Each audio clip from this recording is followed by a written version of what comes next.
go to it. Oh.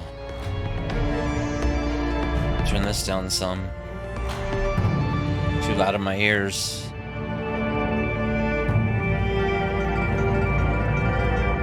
All right.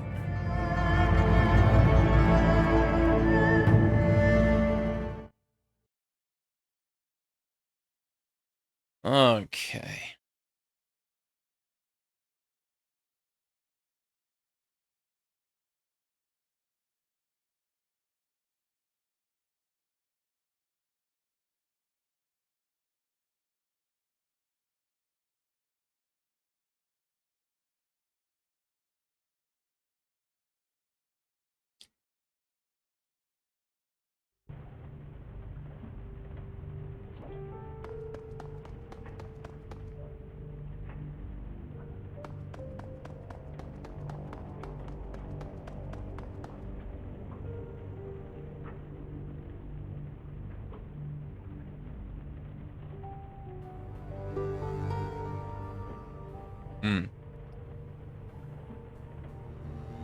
A stabbing pain in your stomach jolts you awake. Your entire abdomen is cramping up.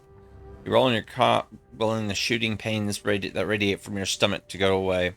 Your mouth is bone dry and your tongue is swollen. It feels thick and inarticulate, like a useless slab of meat. A quick glance at your PDA tells you it's 4 a.m. Outside of your cabin, the rest of Haoi sleeps.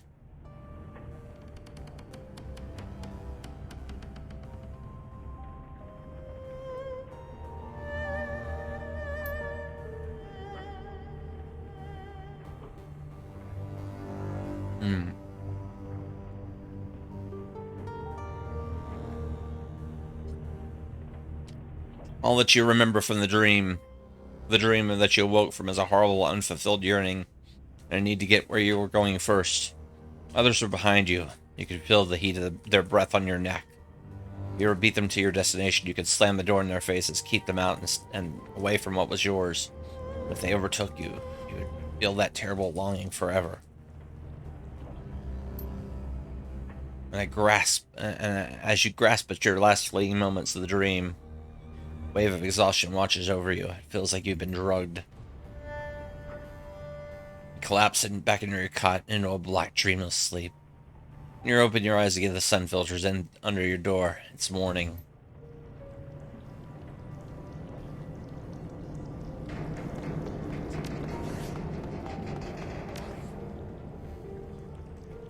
Alright. There are dream stuff.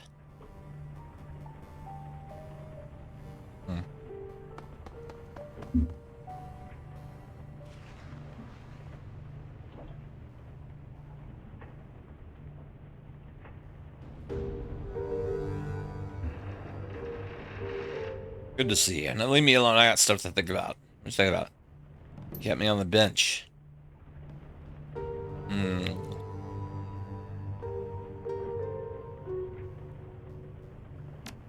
Alright. Nothing new for Duncan.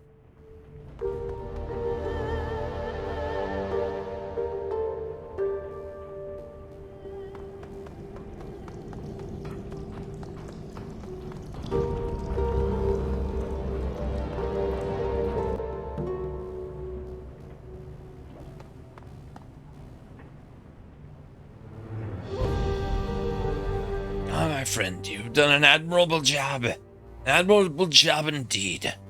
I've already incorporated the technology that you've recovered, my stolen tech, into a new chassis I am fabricating for Koshei.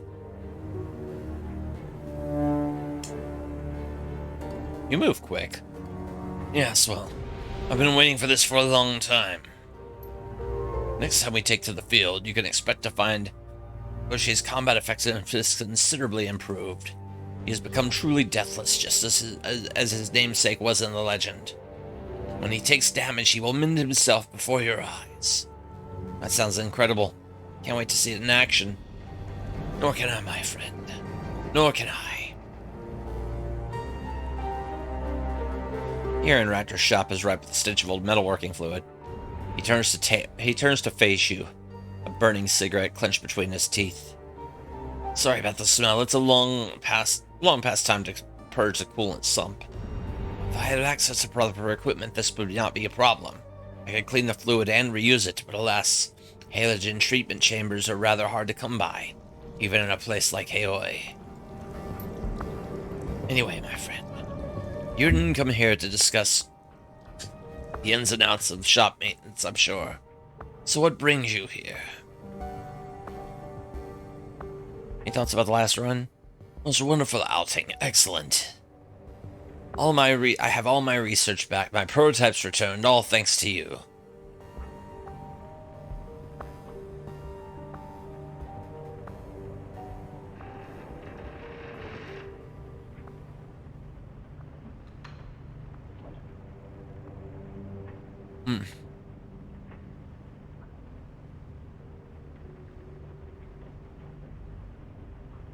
Hold on a second.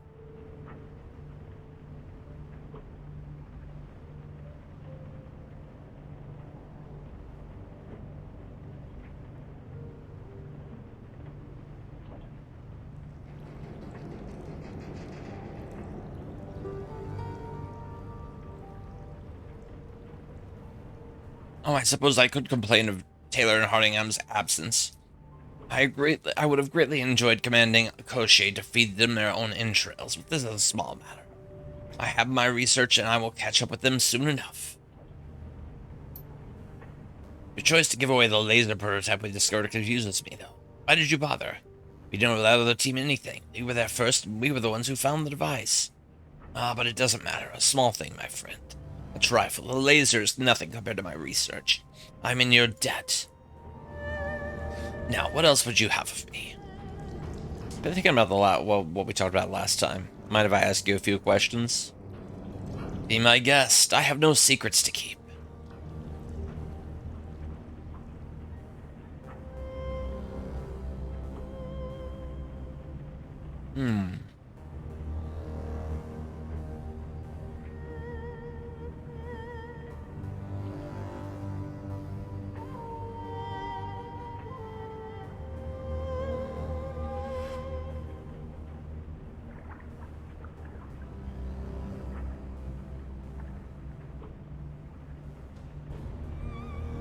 That's a drone repair system you invented. How does it work? How did it work?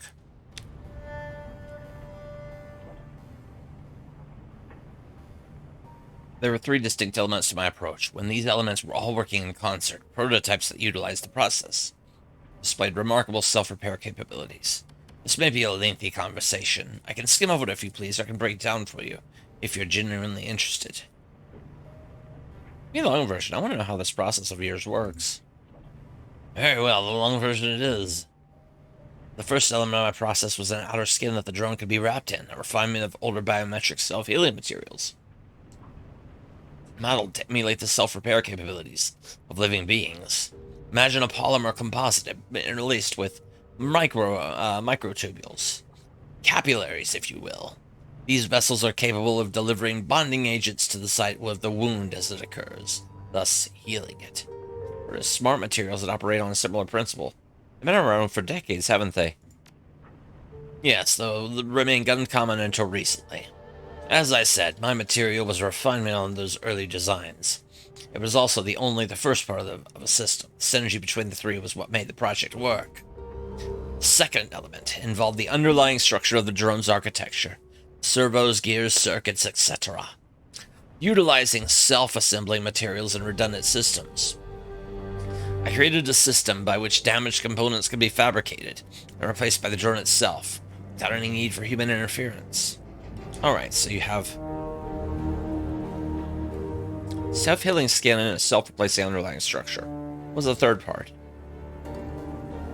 Finally, the system had a magical component. I must confess a certain degree of ignorance when it comes to this portion of the project. I understand some of the theory behind what was done, but the specifics are beyond me. Tell me what you know, then. In layman's terms, a magical element was necessary to render the system self-perpetuating. Obviously, no purely mechanical system can repair itself indefinitely. The synthetic skin becomes more brittle with every wound that it heals, and the automated assembly components will eventually run out of materials to work with. As a rule, fighting against entropy is a losing proposition. But with magic, we can rewrite the rules, weaken the grasp of those entropic forces, to the point that they're rendered negligible. Think of magic as the lubrication that keeps the gears turning. I wish that it weren't necessary, but I'm also a realist, and I must confess that it is required for the system to work. And this is the technology that we recovered on the Aris run? Yes, that's right. My thanks to you, again, my friend. I am in your eternal debt. What do you think that a post-human future would mean? Freedom. He takes a long drag on his cigarette, sucking the smoke deep into his lungs. When he speaks, it erupts from his mouth in a plume. The ultimate freedom to direct our own progress. And to steer ourselves as a people in whatever direction we wish. Consider, my friend, every aspect of Koschei was tailor-made for a purpose. Dreamed up, designed, and built by a singular guiding intellect. Alright, keep going. Now think of the circumstances surrounding your own birth. The building blocks that shaped you into the man you are today. Your mother and father exchanged fluids, sloppily, no doubt, with all the mindless abandon that such biological imperatives entail. That might be the ugliest description of sex I've ever heard, yes. Ugly perhaps, but accurate. Sexual intercourse is an inarticulate process, a messy delivery mechanism for genetic material, spurred on by hormones and base urges. Jeez. Alright.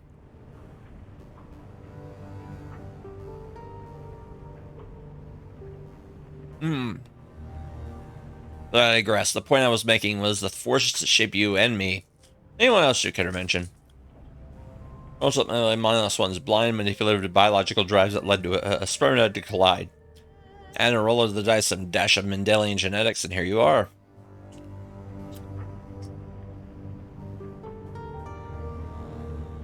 Natural process of evolution is the sexual selection to guide the development of our species through trial and error. Throw a few billion darts at the wall and see what sticks. In the future, I foresee that this process will be reined in, guided by our own controlling intellects, to co-opt an antiquated phrase. Okay. Alright. Let me get this straight. You're a scientist, possibly mad. Who's literally telling me that he wants to play God. How cliche is that? Look around you, Fist. Everything is about the world we inhabit. Bears a stamp of meta-human tampering. From the food that we eat, to the homes that we live in, to the air that we breathe. Playing God is a meaningless term. We've been reshaping our environment since time immemorial. All that I'm advocating is the further refinement of the process.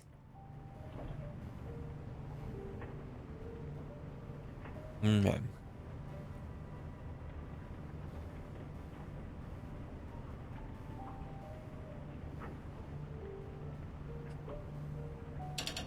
Step back for a moment and imagine the future in which we have fully integrated with machines. Really imagine it. There'll be no niche we cannot feel. We can guide our own evolution, tailor ourselves to whatever environment we see fit. We'll no longer be slaves to the selective processes that have dictated our development since time immemorial. See, essentially you want us to all be what? Robots?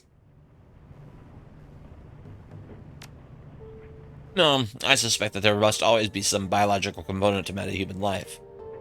A degree of randomness, the possibility of mutations, these are good things. Even if we could shed them entirely, I suspect that we shouldn't. What I design is a true fusion of man and machine. Modern cybernetic systems tend to be iterations of the biological components that they replace. There are exceptions, of course. There's no analog for the data jack in nature, but on the whole, our imagination has been depressingly limited in this regard. In the future that I foresee, we will abandon this restrictive mentality and open our eyes to newer and more exciting possibilities. Bodies reshaped to thrive in the deep ocean and the depths of space. Bodies inspired by nature, the human imagination, or both. Bodies that can be used and shed again. Inhabited as our wearers see fit. You know, whatever. It's cool. It's cool. The timely realization of such future is what drives me forward. It's the cause to which I've devoted my life, and thankfully it's inevitable. Assuming, of course, we don't destroy ourselves first.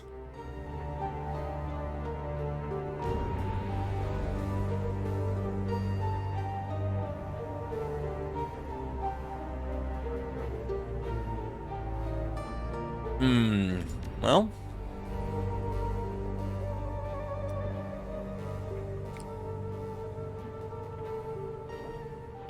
You're speaking of the essence limit and the problems associated with essence loss. Yes, of course it will be a problem. But with all problems, a workaround will present itself. On this, I'm certain. Are you basing that on anything, or just taking it on faith? No, my friend, I'm not taking it on faith. My beliefs are rooted in my own observations and experiences. For the time being, let's just leave it at that. Alright. So in this post-human future that you're trying to bring about, what role would a drone like Crochet play? Similar to the role that he plays now, I imagine. He was designed for a purpose, after all. That said,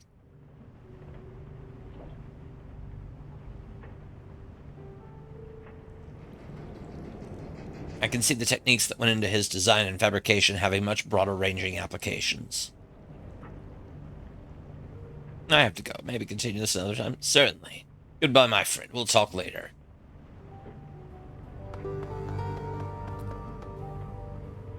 Enough of the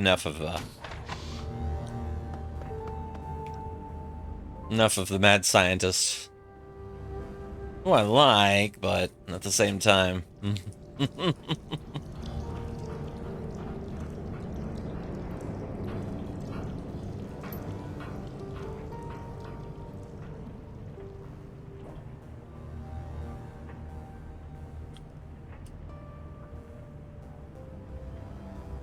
Hello again, Fist. Is there something I can help you with? Is there something I can assist you with?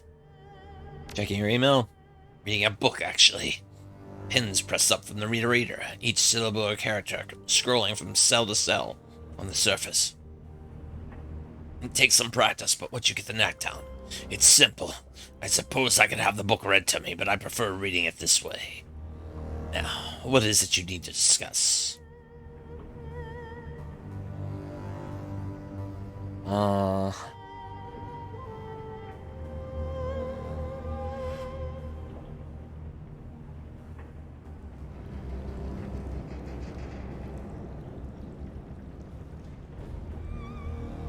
Remember talking about your father bailing you out of jail? Ah, yes, I do recall you asking about that.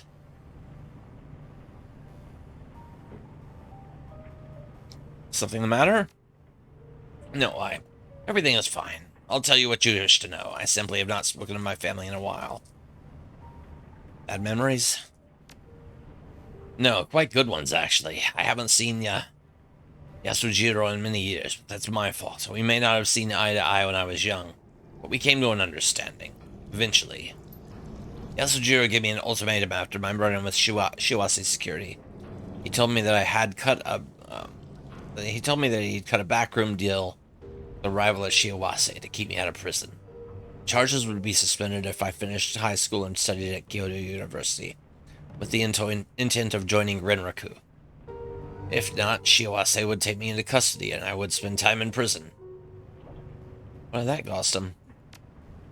I have no idea. He refused to reveal what he had been forced to do in the exchange, but I cannot imagine it was cheap. Insider information, perhaps? A deliberately black contract? Yasujiro was a manager in the water and power division, so the deal would have been lucrative but not secret. I'd always taken my family for granted. Raised in a Renraku family, going to Renraku schools. I always had a sense of place, of belonging where I was. The thought of all of that vanishing, I could simply could not imagine it. Suddenly, the reality of my actions became clear. From then on, I tried to be the son he wanted, and he seemed glad of it. We grew much closer over the next few years. He took time off to visit me when I was living in Kyoto. Why would that be unusual? He was a very busy man in those days. A lot of responsibility and very little time for himself. I was impressed that he could carve off as much time as he did, just to go camping with his son. What an Nice wilderness in that part of Japan, I bet. Very much so. The land around Kyoto is protected. Hey, board game heaven. From development due to historical and cultural significance. Most of the mountains are considered sacred, so the Diet declared them a national preserve. We made several trips around the area between Kyoto and Nara, around the village of Ide.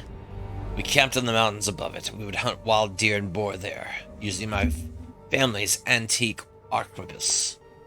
Arquebus? Arqueboob? Arquebus. Arquebus. That's a strange choice. That's a strange choice of weapon. It's a choice of expediency. It's nearly impossible for a private citizen to own a firearm in Japan, which is why you so often read of Yakuza attacks involving swords and cleavers. As the Tanegashima that my family owns is from the 18th century, it's exempt from ordinary regulations. Perhaps ironically, hunting with my father is how I learned to prepare raw meat. Strange to think that such activities served as training for my current state of affairs. So what's the process? How do you prepare it? Soak the meat in brine water and simmer it for low heat on it for several hours. Let it cool and repeat the process over several days. Could I get too hot, or I'm unable to eat it? This process brings out the collagen in the meat. When it is done, I spice it with ginger and sanshiro pepper. Again, not too much. Mundane food is anathema to me. How have you been doing, Raymond?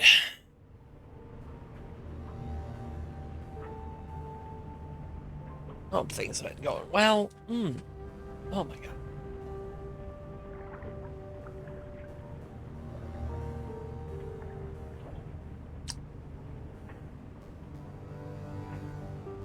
Nice, yeah.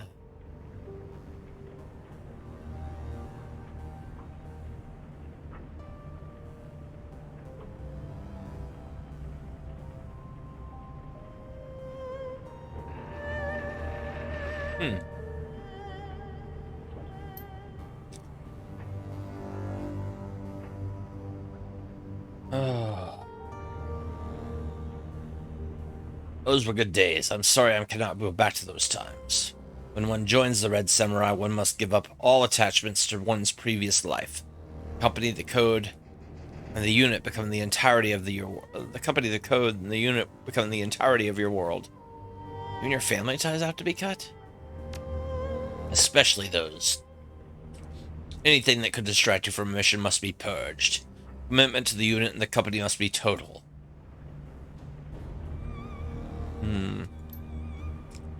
Applicants must be human, Japanese, and utterly devoted to Renraku.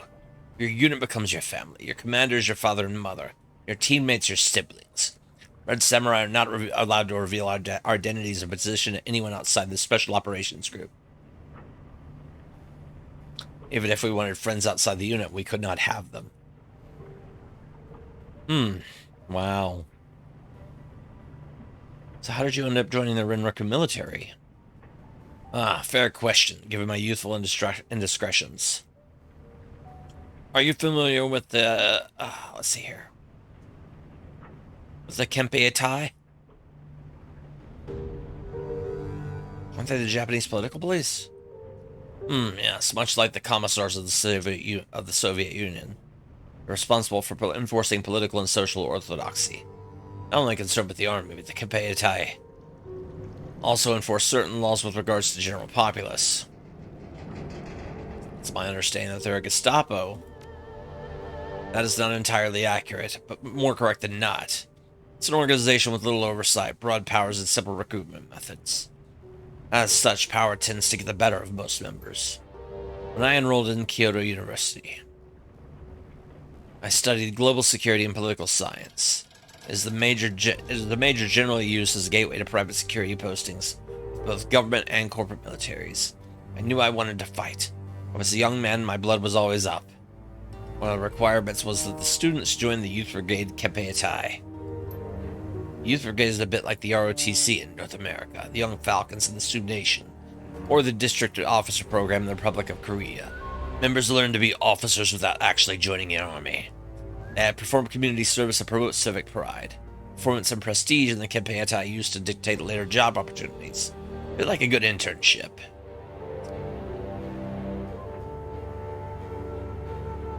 Seems like the kind of thing Renraku would look favorably upon.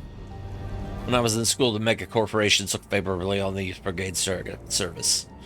At the time, the interests of the Emperor and the corporations were aligned. A grand drive to return Japanese industry to the forefront of the world economy. Good marks from your Youth Brigade commander were a sure sign that you'd be offered a good position with corporate security, and I wanted to be the best. These days, the mega corporations have begun to resist that kind of nationalism in favor of corporate pride. Youth Brigade service is becoming a black mark rather than a positive. I don't know if the alternative is any better, though. When I was nearing graduation, I was approached by a recruiter with Renraku security. She told me I came from a good family, could have a promising career with the company. She offered to fast-track my application towards a potential Red Samurai position. 3 years with the Renraku military as a junior officer, then guaranteed placement in Red Samurai training. In a Red Samurai training billet of my choosing. Pay was good, and the excitement of being an elite was an attractive proposition. I accepted, but I did not truly understand what I was signing up for. As I told you before, they force you to give up everything except the company and unit.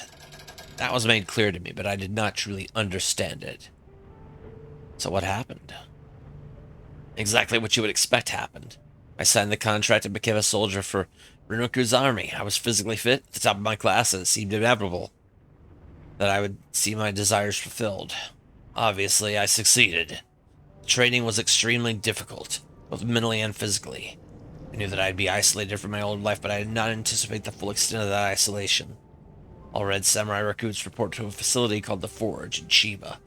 You're assigned a unit, you and 4 other recruits, and for the next 2 years, the Forge will be your home and prison. Seems ridiculous in retrospect. We were all so young. None of us had any idea what we were doing except trying to become the best soldiers in the world. Yet those strangers became my new family in absence of the old. Oh, this is a lot.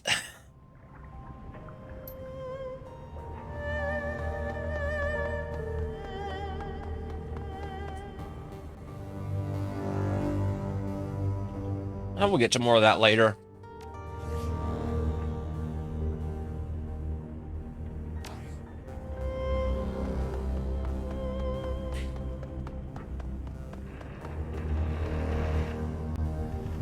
I do have to kind of get around Alright.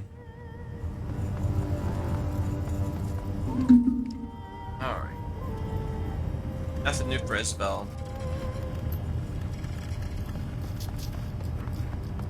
Some of this stuff is some of these conversation trees are a bit required because of getting to side missions, getting to, getting more information that opens up better, better later pathways.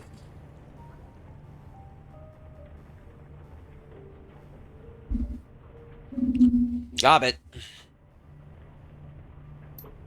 Hey, you pal. You ready for your next lesson? Absolutely. Hey, I wanted to ask you about something else first. Any thoughts about the last run? I think it went pretty well. There aren't a lot of runners who could say they went up against Aries and came out ahead.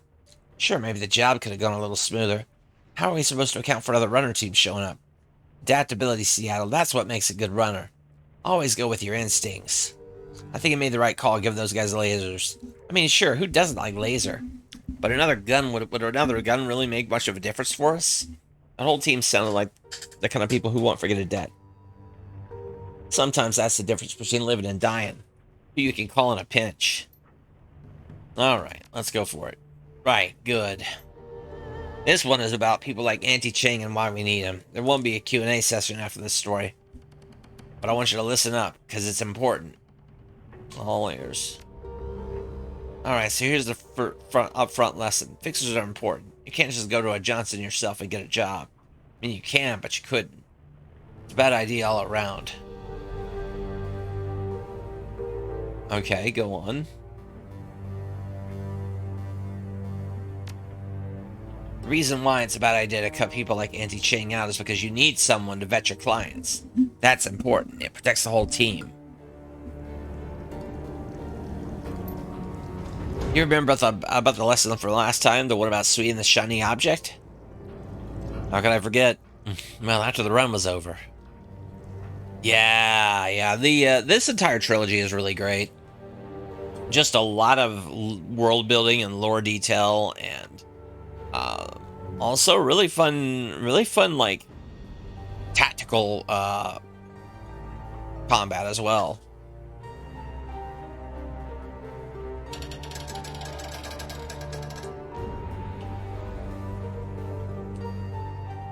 There's a lot of reading though in between missions, though. A lot of it. I will say that. This one seems to have even more than the last two games. So after that run was over, we went back to the sinking ship for some R&R. Sweet had told us that the client would be sending a boat to collect the shiny object in the morning. All we had to do was keep the thing safe until the handoff. We were in a celebratory mood. We killed an old wizard, stolen a priceless artifact. A good night's work by anyone's standards. Hanu and Eager get good and drunk in record time. Sweet went back to his cabin with a shiny object to, I don't know, stare at it for a while or something. I retired to my cabin and crashed out. It had been a long night. I remember waking up to sounds. Yelling, maybe? I was groggy, and they were far away. I couldn't quite make them out. The clock said 4:30 a.m. People were always partying on the raft, playing loud music, shooting off fireworks, that kind of thing. So loud music early in the morning wasn't unusual. Wasn't so unusual. Something felt off somehow. Off? How so?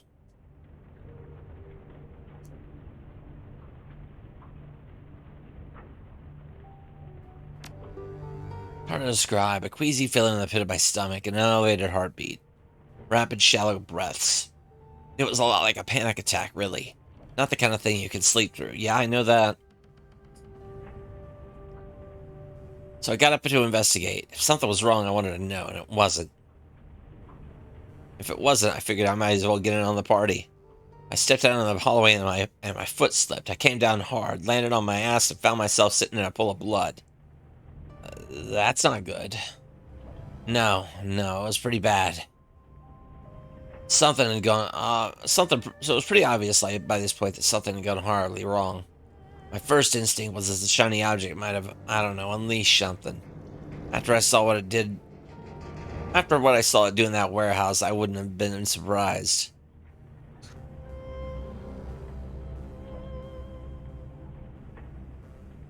I shook that off pretty quick, though. I knew what this was.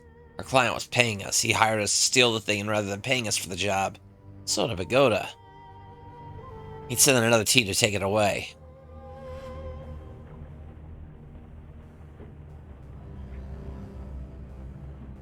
So what did you do? I got up and beeline for Malvina's cabin. She was the closest thing that she was the closest thing the sinking ship had to a leader, and the strongest rat shaman on the raft. I go to her. Went ahead straight to Sweet's cabin. The raft was under attack. That's probably where I would have gone. Hold on. I go straight to Sweet's cabin. Because I'm not an idiot. Sorry, that wasn't aimed at you, but when I think about it for a second, there was a retrieval team coming for the shiny object, and they were strong enough to handle Sweet while he was holding it. What chance would I have of stopping them? I figured it was time to bring out the big guns. Malvina was the one who I could get them from. I passed some pretty bad stuff on my way down to Malvina's cavern. It was old man Julian's vault all over again. Torn up bodies, the blood-streaked floors. I saw people who had been cut apart by machetes. Scorch marks on container walls. Deep down in the pit of my gut, I could feel the thrumming vibration of the shiny object. That heartbeat feeling I had in the warehouse. It was back and stronger than ever. Whatever that rock was, it was awake. Did you make it to my Venus cabin? Yeah, I burst through the door, all ready to spread the news, and someone smashed a gun in my face. It was Cadmus, my friend. He jammed the muzzle of his super warhawk under my cheek so hard that he grabbed me by the belt with his other hand. I wasn't going anywhere. Some friends.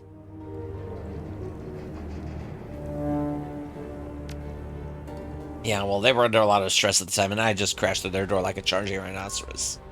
Adrenaline and abject terror can make a girl do some stupid things, I tell you what. Anyway, it wasn't an attack. There was no hostile invaders on the sinking ship, and our client had nothing to do with what was going on. Turns out there was no client. So he had lied to us. To me, because he wanted the shiny object for himself. What he wanted to do was take the sinking ship away from Malvina. So he used us to steal him something that he could that he could use to forbid a mutiny. She pauses for a moment, gathers her rats in her hands, and lifts it to her shoulders. They scurry over the leather of her coat and disappear into her hair. As it turns out, betrayal hurt Seattle. Malvina felt it, and I felt it too. Sui had been a friend. I'd risked my life to save his like 4 hours ago, and he tricked me into helping him to do something unthinkable. Why do you think he did it? Why all this over a heap of junk floating in a bay? I don't know. Maybe he'd gone toxic. Maybe he got ambitious and wanted to be the king of our little aquatic hill. He didn't discuss it. He didn't discuss it with me first or anything. I'd be willing to bet that he had something that something had gone rotten in Sui long before we ever met. He was pretty damn good at hiding it. Maybe it happened recently. He could have been possessed. I don't know why he did it. Frankly, I don't care. The only thing that's important here is that he did. So what'd you do? What could I do? I didn't have a lot of options, and Cadmus was kind of on edge, like red faces screaming. So I opened my mouth and I fast talked my way out of it. I started by doubling down on my loyalty to Malvina, Cadmus, and the status quo on the stinking ship. Sorry, my undying friendship, and you know the drill. You know the drill. I think I did a good job of it, but they still looked a little iffy. Iffy with a warhawk is bad, so I volunteered to prove myself by stealing the shiny object back from Sui. Well, that follows, I guess. I mean, you only had it because of you, right? That was the idea, yeah. I mean, I didn't have a choice. I inadvertently helped to arm the bastard who was tearing our friends and neighbors apart. I don't think I could have cleared my name without taking his weapon away again. It was a hell of a night. I don't want to get into too many of the gory details. Friends died, hell. Friends killed each other, and it was brother against brother, all that jazz. And Sui's indiscriminate use of the shiny object led a lot of things in the world that shouldn't have been. So did you wind up stealing the thing back from Sui? Yeah, it wasn't easy, but I got it. How'd you manage that? Lies and misdirection, trickery. Rat helped. Some of the things that Sui let loose actually came in handy. He summoned so many of them that he couldn't help to control them all. And that gave me an opening to use them to my advantage. I managed to trip my way past Sui's supporter in the astral menagerie that he'd summoned.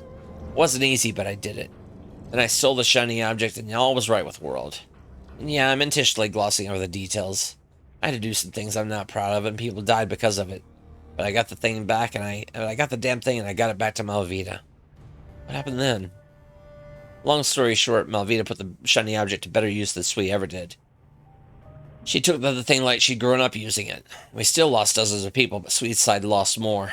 Cadmus was critically wounded, but he pulled through. After the skirmish, Malvina held an assembly. She told everybody that there'd be new rules of life on the raft. Anyone who refused to follow them could leave.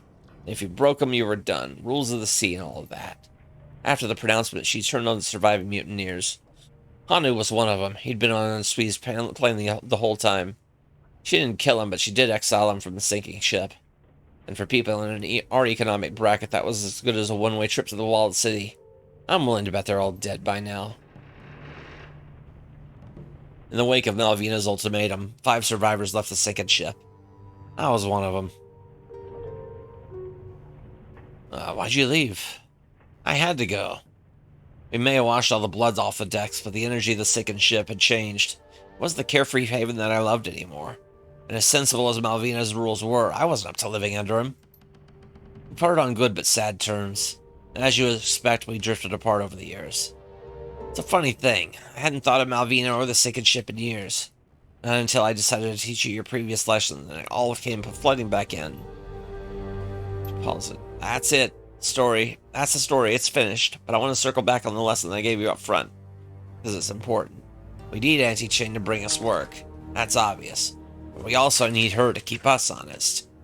To do that, to be sure that we on the team are playing straight with one another. Auntie Chang's reputation rides on the legitimacy of the jobs that she brings us. And that, more than anything, is why we need her.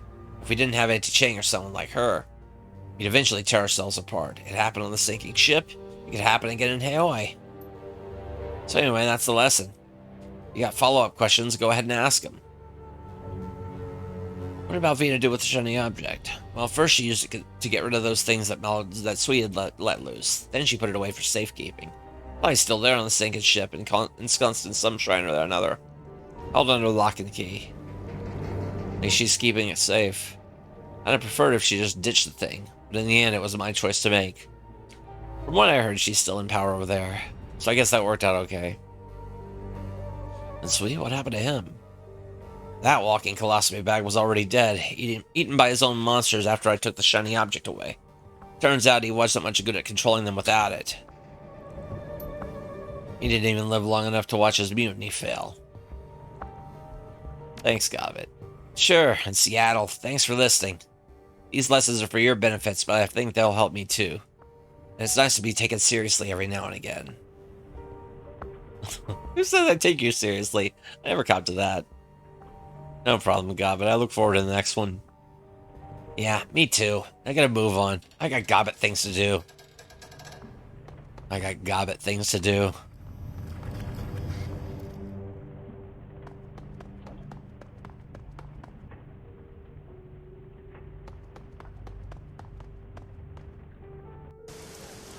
Alright.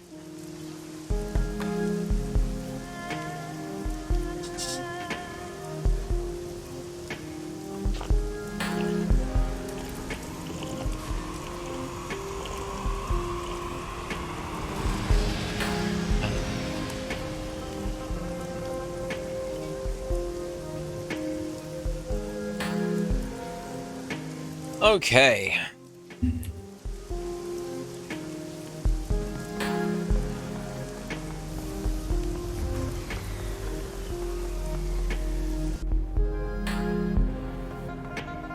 Anything new? Alright, nothing new to report.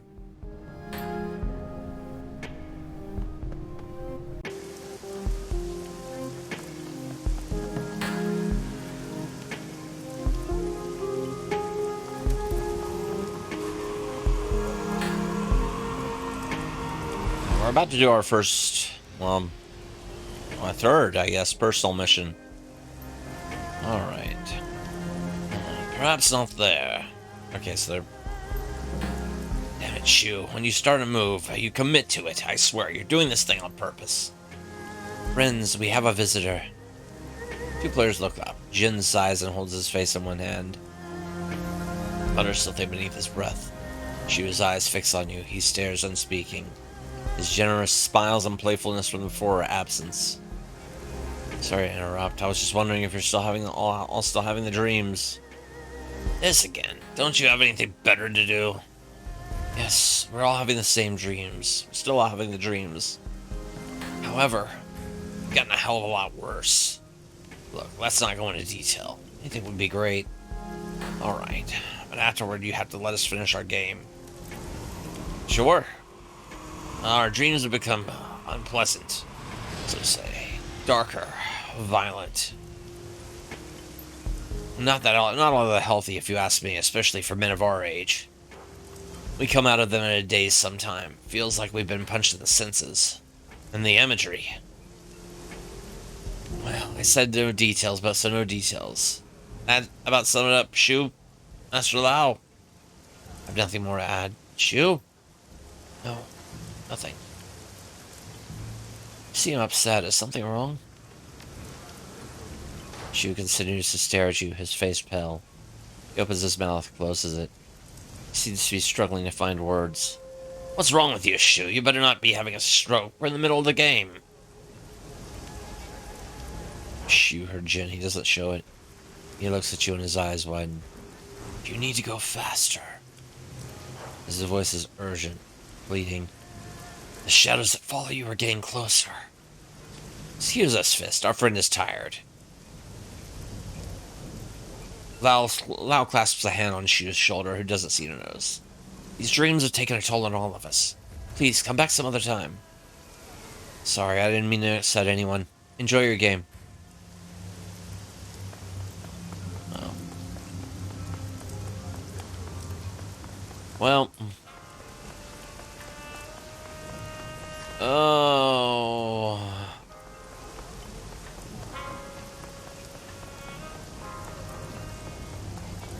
Some of the flavor stuff I'm kind of speeding through just because it doesn't really lead to much, just fills in some of the narrative. Alright,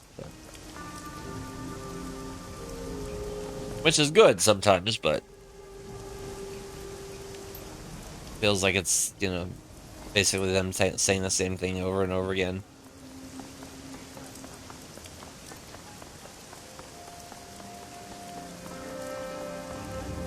At some points, Shin is busily counting out cred sticks as you approach, and his hands move quickly, fingers deftly sorting them into small plastic bins. Okay. One moment, I'll be done shortly. Alright, cool. Pay a lot of dues to the Yellow Lotus? I do, but that's how the system works. I pay counting for events, Xilan Lu gets the money because he's my superior.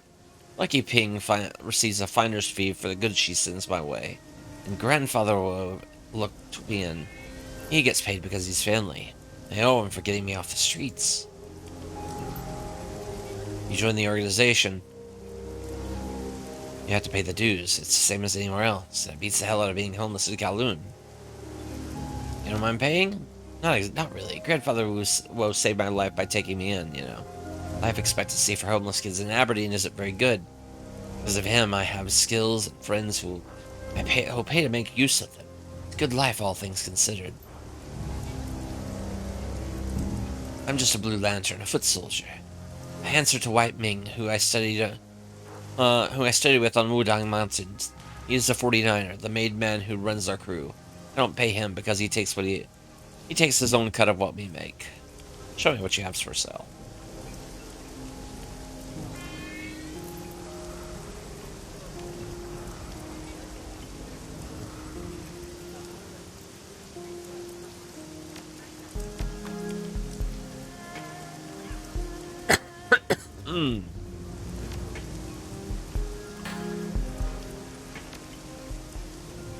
That's all for now, Shin.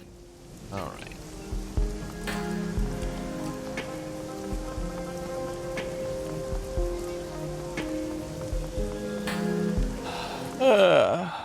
It's me. Let's go to the club. Who's this? El Duce? Another one from Returns. A tall, well-built human has been watching you since the moment you entered Club 88. Surreptitiously, of course. He glances over his shoulder like, but you're certain he's been watching you. He finally speaks as you draw near. I hear you're the one to talk about work.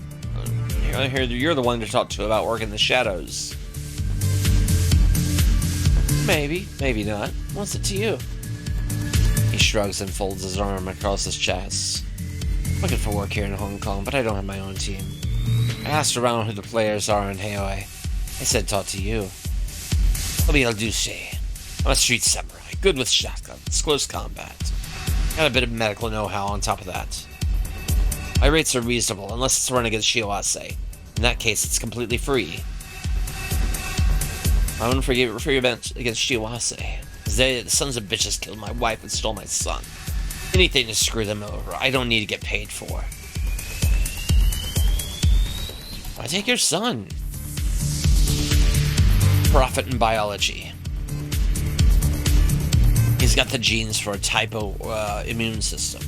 You know what that is? It's a universal donor designation, isn't it? That's right, and it's not just blood either. If the company wants to produce bioware on the cheap, they use sinless typo bodies as templates to grow the ware in. Human factories, basically.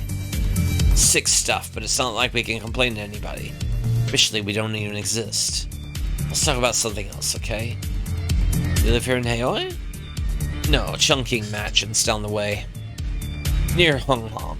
It's a real hellhole, but nothing like Walled City. Still, I come up here because this is where the work is. A lot of smugglers coming in and out, and a lot of freelancers needed to solve problems. Places like this exist all over the world, dives where cops won't come in without acceptable riot gear, where people like us gather around to try to figure out how to make our next Nuyen. Find the right one and you can find any kind of work you want. Have you been a Shadowrunner your whole life? No, originally I was in IT, you know, tech support. You don't strike me as an IT worker, frankly. Yeah, well, having your wife gunned down and your kids stolen tends to focus your attention. Sounds like a bad action sim, doesn't it? Still, that's how it happened. One day, US is gonna get a reckoning. Alright. He was in, like I said, he was in Shadowrun, he was in Shadowrun Returns as a freelancer. As somebody I could just pick up for... I think I actually ran with them a couple of times in Shadowrun Returns. If I'm not mistaken. I heard of a man named Raymond Black. I seem to recall a blurb on the news, but I didn't pay much attention. Not a name I know, and if it was a name worth knowing, I'd know it. Tell me more about this place. Bought it 10 years ago. Let me have a look at what you're selling. I think I read that dialogue already anyway, so... Alright. I did buy a data jack, so... I can do smart link things now.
There we go.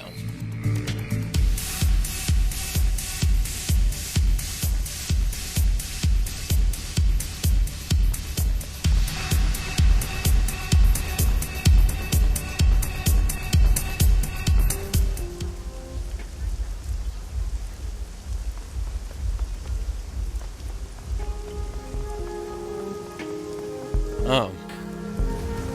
I do need to go down here to Maximum Law.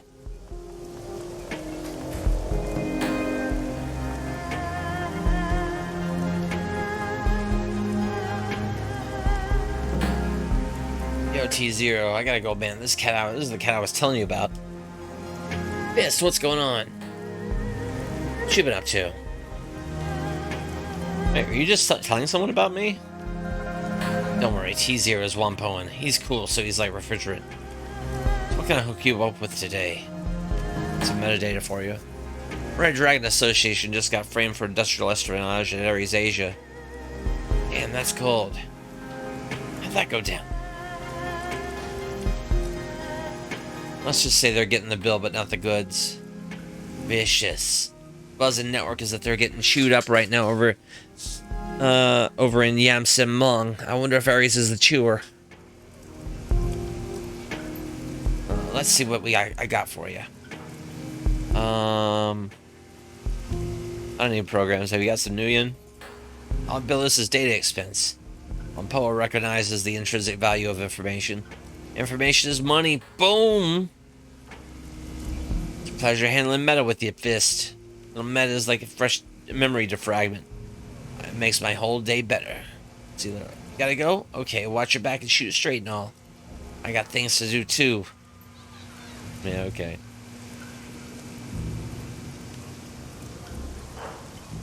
Right, let's go down here to the clinic to see if we can get something new on our cyberware, maybe? I don't know.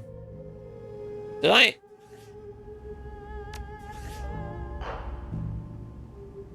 do something new for cyberware? I don't think I did.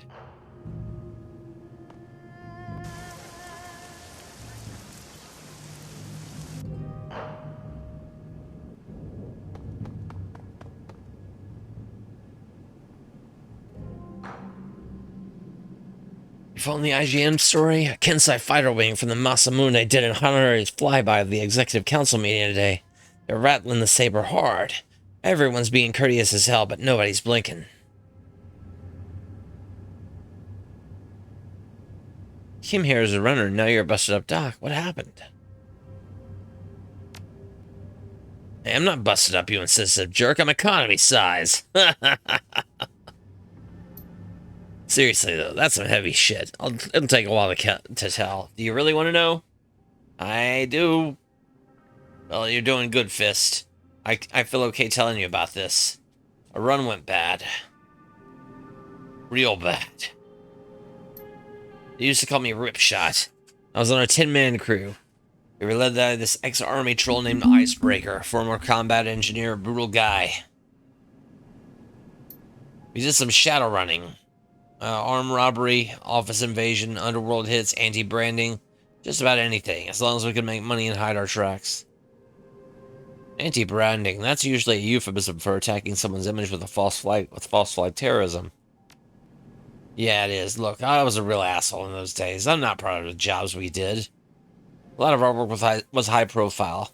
Real violent. We dumped bodies into the harbor. Then we had this one job. Hey, can I sum this up? I can sum this up real quick. Otherwise, I tend to get long-winded. What do you want?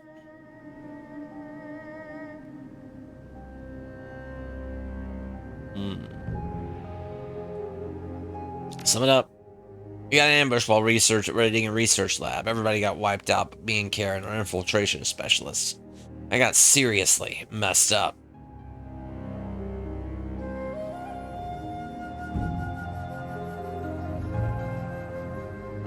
She kept me alive and I drove us out of there. That's it. Into career. They hit you with a construction vehicle? Yeah, shoved a van right into a plasticrete wall. Crushed it like a beer can. I learned something from that, I'll tell you what. How to seriously slot someone's day. I got an articulated backhoe boom up there with a demolition claw. What's the demolition claw? Hell, with guns. If anyone ever fucks with Chrome Alley, they'll learn what high-powered hydraulics really means. Who ambushed you? I still don't know. Best I can figure out it was some sort of counter-intrusion team. Maybe the whole run was a setup. How did Karen escape? Karen was carrying the first haul out when the assault team hit us. She dumped into a koi pond and laid on the bottom for about 5 minutes doing her whole woo-woo key centering thing. They dropped a flashbang grenade into the pond to clear it. That messed her up good. Busted her eardrums, gave her a concussion, ruptured the blood vessels in her eyes, nose, and mouth, knocked the air out of her lungs. She stayed on the bottom for another couple of minutes. I once asked her what it was like. She just said painful. That was Carrot. Stoic like a concrete block.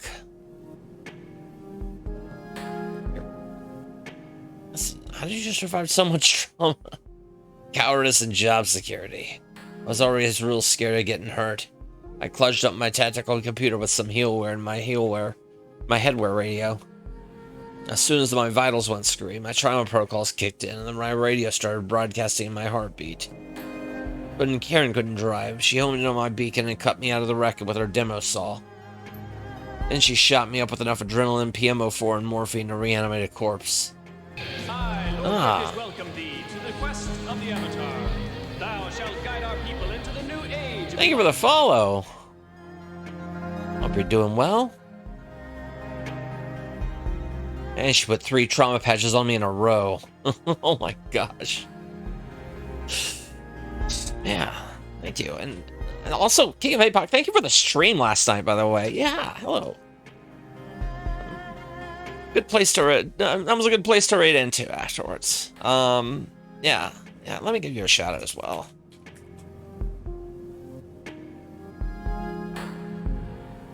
There we go. Yeah. All right, board game heaven. Have a good. I guess you're gonna get some sleep soon. Board game heaven, your time in the world.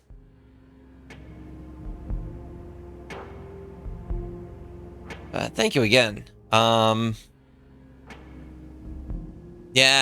Well, take care. Take care. Have a good weekend. If I don't see you, later on. Let's see here. Yeah. Oh my gosh. But yeah, let's see here. It shredded my renal system. That's why this little hot rod has our unofficial liver and a dialysis machine in it. Ooh, that's no good. Anyway, that's how it all went down. Afterwards, things were real hard for a while. Ambrose seems to take stock of himself. Breathes heavily, tense and drains from his body, and he slowly relaxes. Relaxes. Here I am, though. Ripshot no more. By the way, Ripshot is dead. Let's keep it that way. Please don't say that into anyone, okay? Karen was an artist at faking death, and she made sure we both vanished. Alright. Listen, Fist, this is a stressful subject for me. We can talk about this more about the past another day. For now, I'm spent. But yeah, let's see here. Yeah, I'm still working on Shadowrun Hong Kong.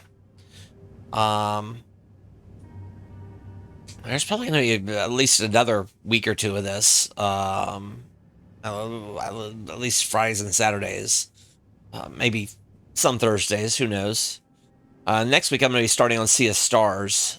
Since that's one I've been waiting to jump into a while. But yeah, mostly what I do is just various kinds of RPGs. But I also get into Metroidvanias and a number of other Metroid indie games as well. So yeah, you know, kind of revisiting some old favorites once in a while, but mostly just exploring stuff that I had always been meaning to get to.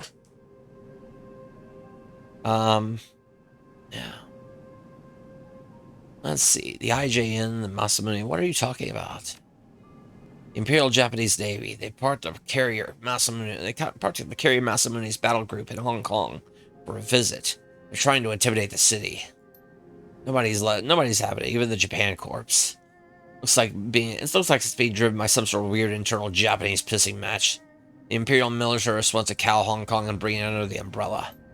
However, almost every megacorp, including the Japan Corps, want Hong Kong to remain independent.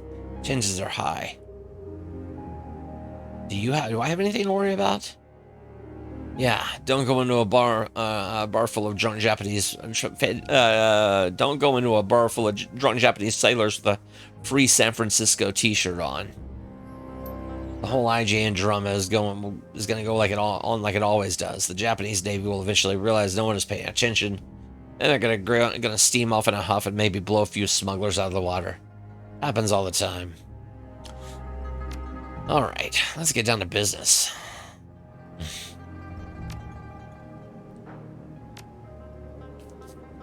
What can I afford right now? I don't know.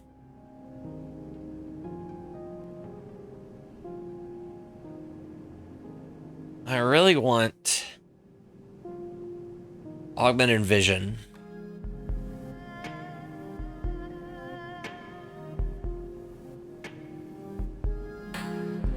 Yeah, we're gonna get the magnification.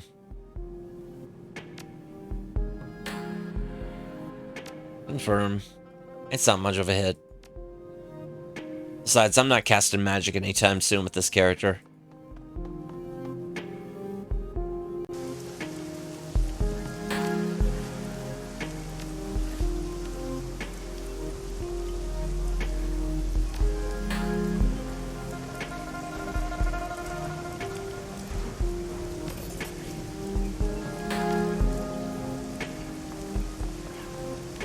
Alright. I gotta go on a mission.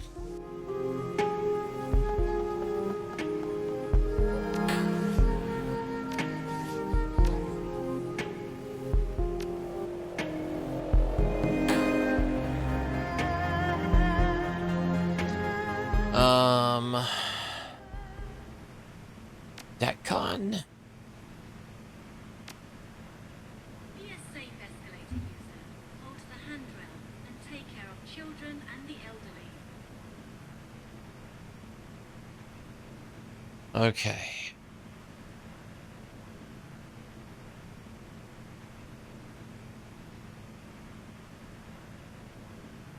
Oh, I can take 3 people in this. Okay, cool. Cool. Yeah, Liverbest. How are you doing? Hope I kinda half passed out a little bit after I dropped in, but yeah, Liverbest gifts. How was the rest of your Mech Warrior stream?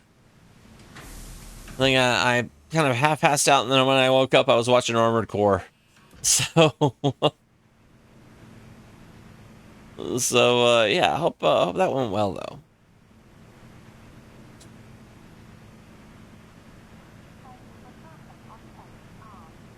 Glad to catch you on at a rare time. Oh, I'm just about to do Isabel's personal mission here, I think.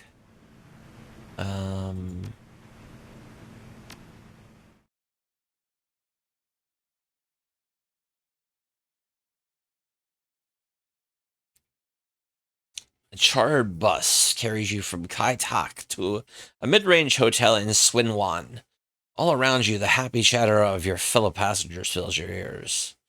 You hear text speak in a variety of languages and dialects, talk about new lines of drones and decks, arguments over innovations in data jack technology, baseless speculation about the next season of Urban Brawl. Your guest badge, a glossy slip of laminated paper emblazoned with a flashy logo, hangs on a lanyard around your neck. You're ticketed into the convention hall, and the only disguise that you should need. The bus drops you in front of the Harbor Spires Hotel, and you promptly circle around back to find the service entrance. Isabel should be waiting for you inside. Cool. Nice, nice.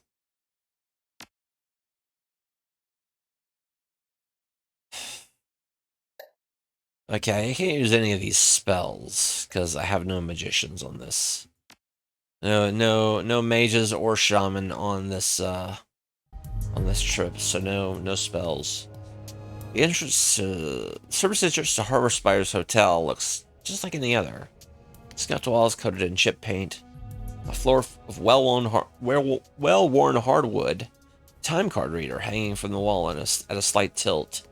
Nothing about the dingy utilitarian confines of the room that you're in hints at the elegance and fine decor of the hotel beyond. I've always been fascinated with seeing how things worked. Even as a child, I took about everything that I had that I could in the name of study. And here we are, in the innards of a fancy hotel, examining the viscera of the place, if you will. Isabel calling. Missed. Burst of static fills your ear, obliterating Isabel's voice. A second later, she gets back in. You in position? Yeah, I'm standing just inside the service entrance. Alright, so... good. That doesn't bode well. Are you going to be giving us instructions over the comm? I can barely hear you there. Yeah, hang on a sec. Try to boost our signal strength. Sound cuts out entirely for a good 5 seconds. When Isabel's voice comes back, it's half again as loud as it was before. There, that's better. What a pain in the ass this is. There's way too much interference coming from the show floor. We're going to be able to rely on our comm links for this. Find us a workaround. I hope that you do it fast. The entire plan hinges on our being able to communicate. Like I said, I'll find a workaround. For now, let's just concentrate on the task at hand.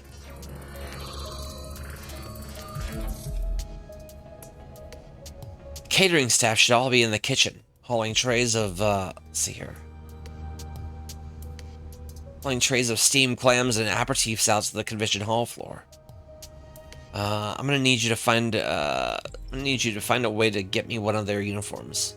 One that will fit my size. One that will fit someone my size. Find a dwarf-sized catering uniform. Check, I'm on it. Good. Oh, and Fist? We aren't going loud yet, got it? Whatever you do, don't start shooting. We can't afford to send Rhombus running before we get him concerned.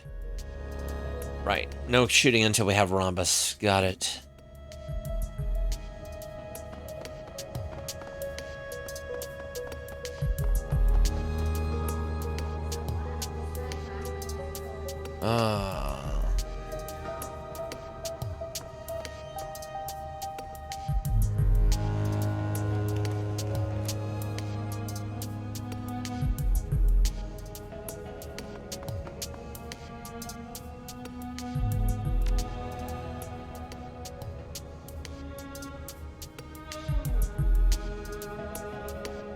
All right.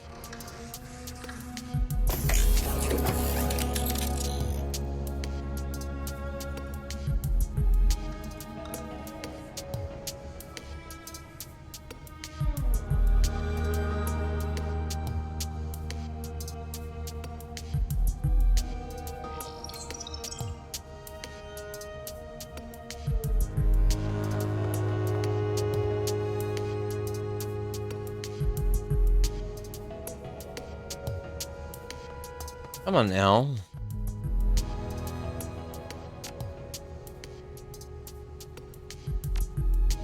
Control mode. There we go. I had to unblock the door there, the vent.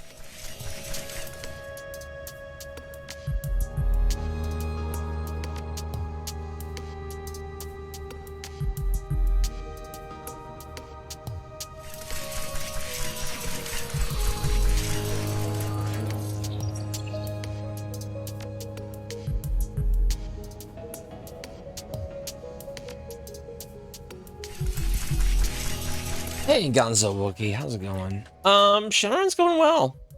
I'm kind of doing this espionage mission for it's an espionage mission for Isabel, one of my team members. It's kind of their personal mission.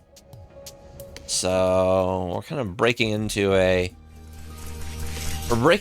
decking convention.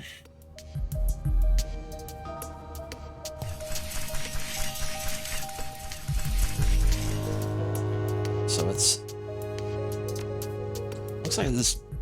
like it's largely stealth operations on this one. Yeah, it's going good.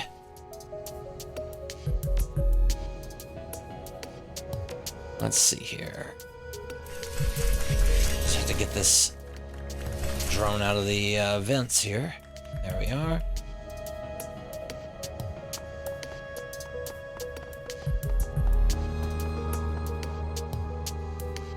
Yeah. Yeah, there's like multiple ways to get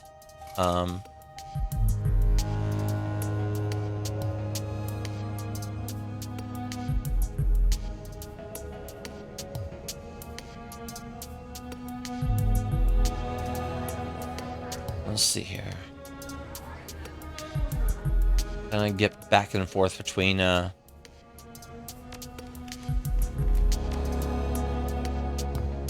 see here.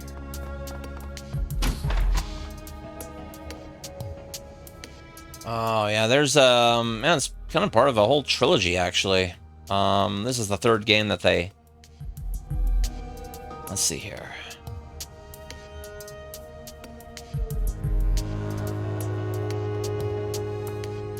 Arbor Spider's kitchens are a whirlwind of activity. Attractive 20-somethings in white catering uniforms dash in and out of the room, arms laden with heaping trays of steaming shellfish. One man stands still amidst the chaos, the eye of the storm. His white coat is at least half again wider than those of his subordinates. His collar starched as a stiff board.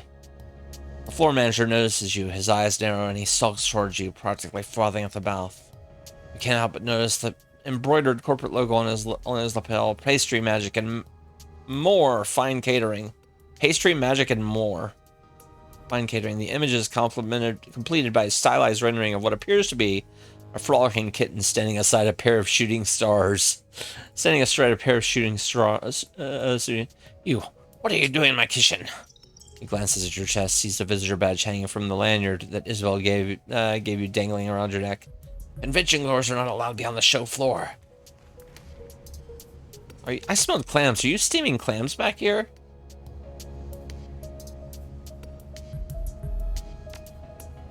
Yes, City. Yes, we are. And if you want some, you're going to have to wait on the show floor with everyone else. Now get out. We have work to do here.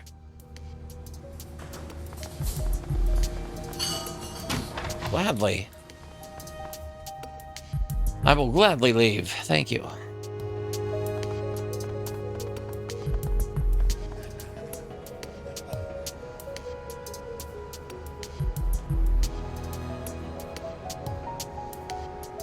Where?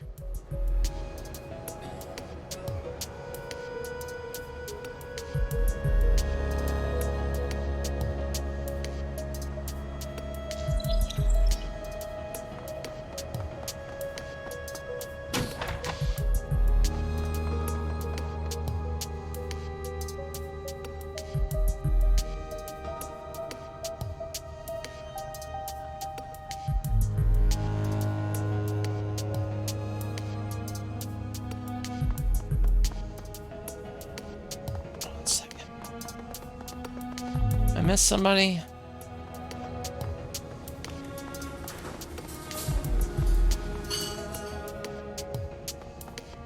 I missed somebody.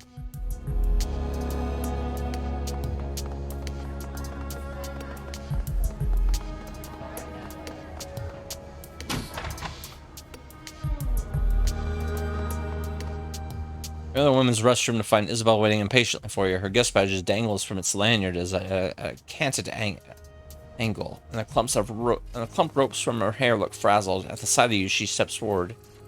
You're here. Good, I was getting tired of hanging out in the ladies' room. You have the uniform? And there you go. Good, good. This'll work. Alright, I'm gonna change this thing and hightail it over to the employees only door at the far side of the convention hall. I'll let me in even without a badge. They'll just figure that some rich guy wants a drink. What's the VIP area? On the other side of the convention floor. I'll have to cross the show floor to do it, but that should be safe enough. Nobody pays attention to the catering staff at these things. So I'll make my way across, pass through the door, and take the elevator up to the admin wing on the 6th floor. All that you need to do is take a position and wait for my instructions without raising an alarm. Pretty simple stuff, should be foolproof, so you don't screw anything up. Any questions? Have you figured out what you're going to do about that spotty comlink connection? Yes, there's a demo kiosk near the VIP entrance. It's running some new Matrix avatar editing suite. Something like that. The software is called Perfect Persona. When I get to the admin area, I'm going to patch myself into the Perfect Persona console, and we're going to communicate through that. Is it a perfect solution?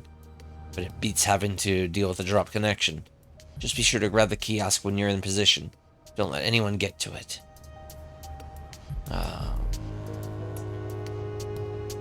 What should I do between when you leave and when you get in a position? Walk the show floor, mingle, try to look like you belong here.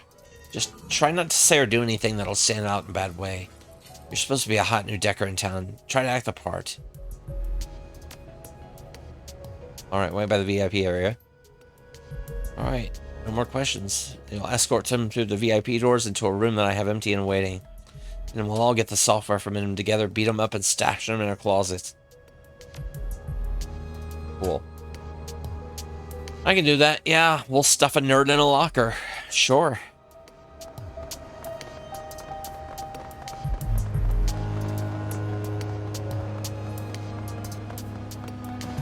Still is software.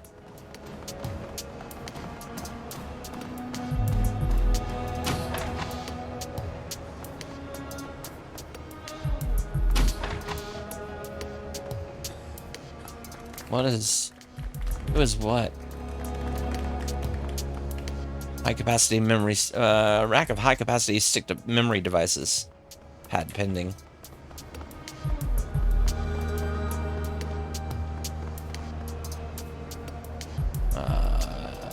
New format agnostic cyber deck.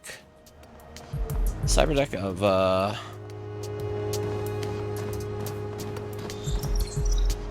judging by the patches... Hold on a second. So known as Bomber Jacket, this elf is from the NAN, Council Island to be specific. forested chunk of rock in the middle of Lake Washington that was called Mercer Island until the Native American nations reclaimed it. He doesn't look Amerindian, though. If anything, he looks Chinese in descent, though his mask is hard to tell for sure. He turns to face you at your approach. His features are mostly hidden, but you see that he's sporting a high steel collar, spiky hair. His cheeks are high boned and hollow. Hey, you want something from me? What's up? Just wanted to get to know my fellow congoers. You're from Council Island? Yeah, what gave me away? You from Seattle? Originally. I've lived all over, though. No, Drek? Well, it's good to meet you, chummer.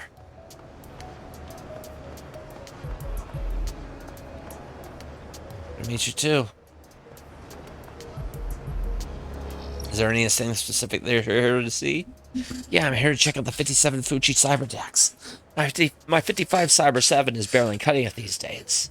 I want to see what they're coming out with next year, and I heard they have a demo station. So, tell me, what's your favorite new ESP for incursion operations? I like Blasthammer, personally. Heard of it? It's open source, developed by the Southeast Asian Deca community. There's a number on Blocker I see. Blasthammer. Never heard of it. Really? It's only, the most popular freeware attack ESP in Southeast Asia. Calm down, man. I'm from Seattle, not Southeast Asia. Yeah, well, you better get with it if you want to survive out there. I mean, I'm just saying. Yeah, see ya. God. What a jerk.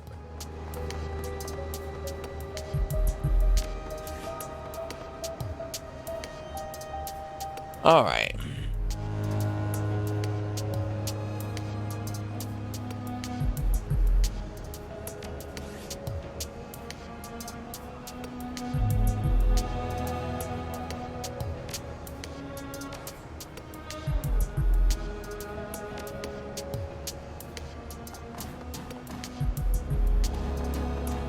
And standing, the Az Technology demo station looks strangely out of place at a Decker convention. Isn't carrying a cyber deck, and you can't see any sign of cyber on his person. Not even a data jack. He looks up from the kiosk, blinking.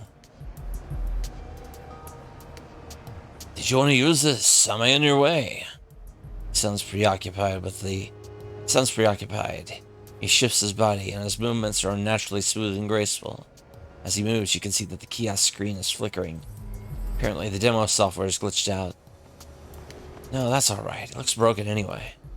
Oh yeah, I guess it's not supposed to do that. I wasn't really paying attention. So, if you're not here for the kiosk, was there something else that you needed?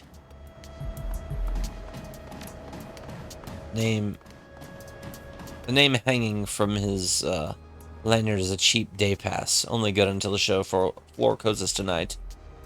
The name says Game G in block letters. You're not a Decker, are you? Why do you say that? Because you were at a software demo kiosk and you didn't notice that it was glitching out on you. Yeah, I guess that was kind of a giveaway, wasn't it? You're right, I'm not a Decker, but I'm enjoying the show, so if you wouldn't mind, you're not into all this Decker stuff, what is there here to enjoy? Look, I'm here to relax and get off the streets. They got free clams and fine wine. Everybody but you seems to be happy to keep to themselves, so just leave me in peace, okay? Look, I think that you're here on a job. I am too. Just want to make sure we don't step on each other's toes. Name is Ezekiel. Extraction job. Should be quick and quiet. Rhombus, intimidation, gig. Doesn't sound like we have any overlap. No, it doesn't sound that way. Good looking out. Now, if you wouldn't mind, I really need to keep my eyes on that door. When he comes waltzing through, I need to be there with a plate of clams and a chloroform rag. Yeah, man, do your thing. Best of luck. Yeah, you too.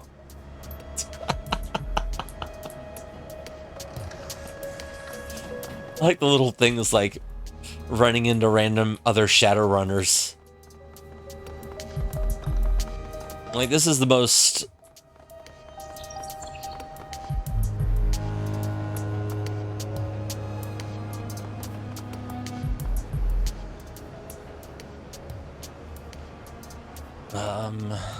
The orc behind the counter looks up from his sales sheets. He weirdly recites what sounds like a rehearsed welcome. Welcome to Mr. Lynn's Big Time Data Shack. Special prices for this event only. Feel free to browse. Oh, okay. So he's selling stuff.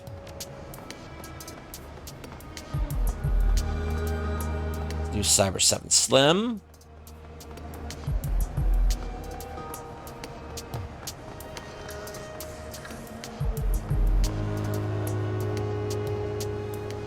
These deckers look different from many of the others on the show floor. As you approach, you can see the quiet confidence in their postures and the steel in their eyes. Unlike their peers, these are professionals. Shadowrunners. Maybe you could help settle this. My colleagues and I have a difference of opinion on the relative merits of mid-range cyber deck. Would you agree that the Fuchi Virtua X is the best mid-range deck in its class? You always do this, Harridan. You word your questions to lead strangers into giving answers that you prefer. Now, the community consensus is the Virtua X is just an overpriced rehash of the Cyber 6 in a nicer-looking case. Oh, shut up, Bierce. You're doing the same thing. Besides, everyone knows that Fuchi is going down the tubes. Villiers is pulling assets out of the company and transferring them into his other holdings as fast as he can get away from it. As fast as he can get away with it. So Fuchi is collapsing in on itself, and Fairlight doesn't do mid-range machines, and Allegiance is obviously primed to... Nova Hot here is Allegiance's #1 superfan, in case you couldn't tell. Never mind the fact that their only current product, the Alpha, is woefully lackluster due next to the competition. We've been going round and round on this for hours, so what do you think? What deck is going to be the best in class in mid-range price point in 57? I'm not a brand loyalist, guys. I don't have a horse in this race. That wasn't an answer. You're dodging the questions. I've said all I have to say. Well, that was spectacularly unhelpful. Leave him alone, guys. He didn't ask to get sucked into this conversation. Look, do you need anything else? If not, do you need anything from us? If not, we'd like to continue our debate. Where are you from? Macau? I got a house in Indonesia. Spend most of my time in Seattle, though. I'm from Phnom Penh, but I do a lot of work out here in Hong Kong. Gotta go. Right. See you around the show floor. Sure you will. Sure you will. Comlink crackles to life with an ear-splitting hiss. Isabel. Okay. Checked into the admin compute. It's it, but I can work with it. Are you in position yet? No, not yet. Alright. Perfect persona. Got it. I'll signal when I'm ready.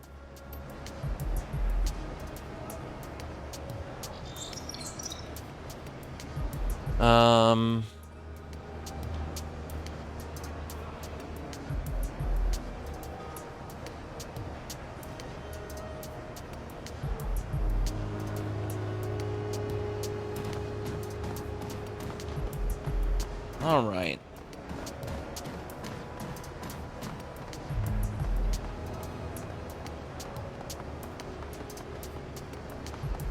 Well,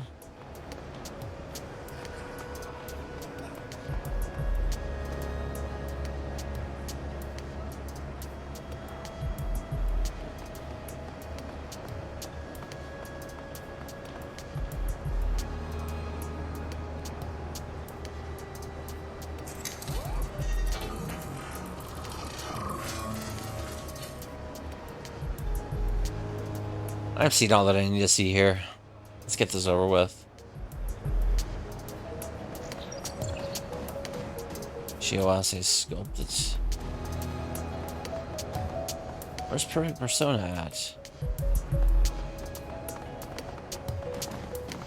Oh, it's up here.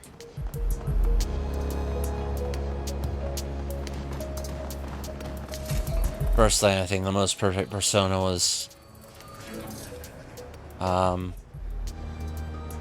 Eternal Punishment.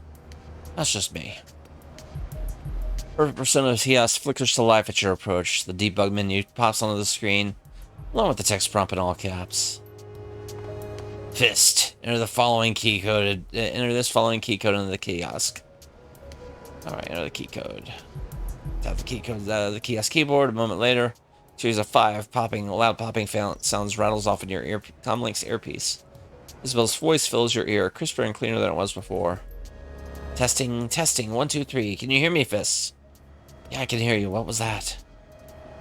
Command line code for the kiosk to connect with your comlink via direct link. That way we can bypass using a comm signal entirely. Clever. I know. As long as you remain within a couple of feet of the kiosk, we shouldn't have any problems. Wander too far outside of that range, you're going to get static again. Got it. Alright. Now that we're all linked up, give me a second and I'll locate Rhombus. Line falls silent. Silence stretches 10 seconds. 20. And you hear Isabel explode. What the hell? He already has one. How the fuck does Rhombus have a VIP pass when I don't? Wait, he's already in the VIP area? I'm twice the decker that he is. Everybody knows it. What makes him a VIP when I'm not? Calm down, Isabel. At least we know where he is. Alright, I know which room he's staying in now. I'll just need a few minutes to get you your VIP upgrade. Oh, my friend, what do we do now? Shall we? Alright.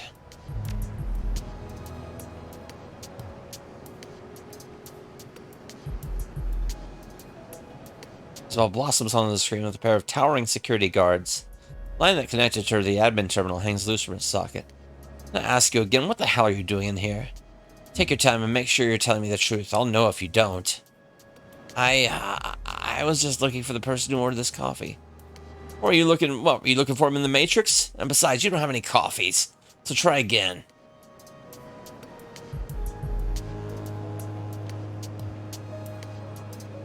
Oh, good.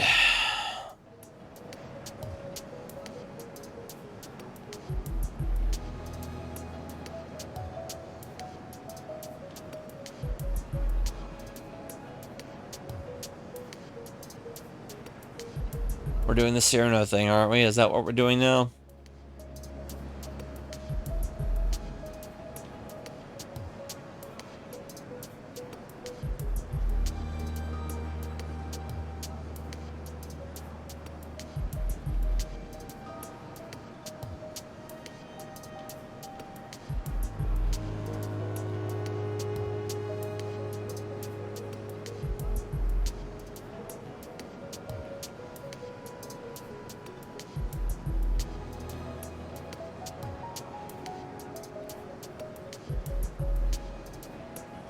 I have to cut you out of this? Really? Alright. Just say what I say, I guess. Last chance. Start talking sense or spend the night with the HKPF. I just wanted to No, I'm not saying... I just wanted to surprise my boyfriend. Apparently he works here. You don't have time for this. Just kick her out and be done with it. Yeah, you're probably right. I'm gonna let you off with a warning this time. But only this once. If I catch you anywhere near this room again, I'm turning you over to the police. Got it? Right. Getting out of this easy, Isabel. Just go along with it. Yes, sir. Good call. The line goes quiet as she moves out of the server room.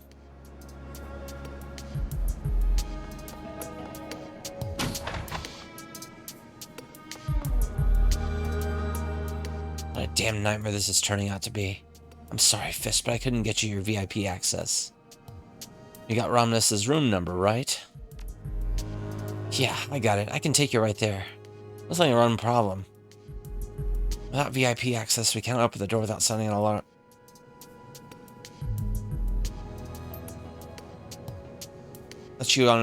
I let you through from this side. That's what I was gonna do now. Make my way down to you and open the door. You cut out again. I thought you had fixed your communication issues. I did, but that fix required me to be jacked into the Community Hotel network, and I'm not anymore. I'm still using the kiosk to talk to you, but I can't route messages directly to it anymore. It'll still help, but it won't be perfect. Please, stay put. If you lose that kiosk, we're going to start running into some serious communication issues. Got it. Oh, and I may need your help if I run into some more people up here, Fist. In case you hadn't guessed, I'm not exactly a social butterfly. If things go loud, I'll really need your help. I got your back. Let's do this. Alright.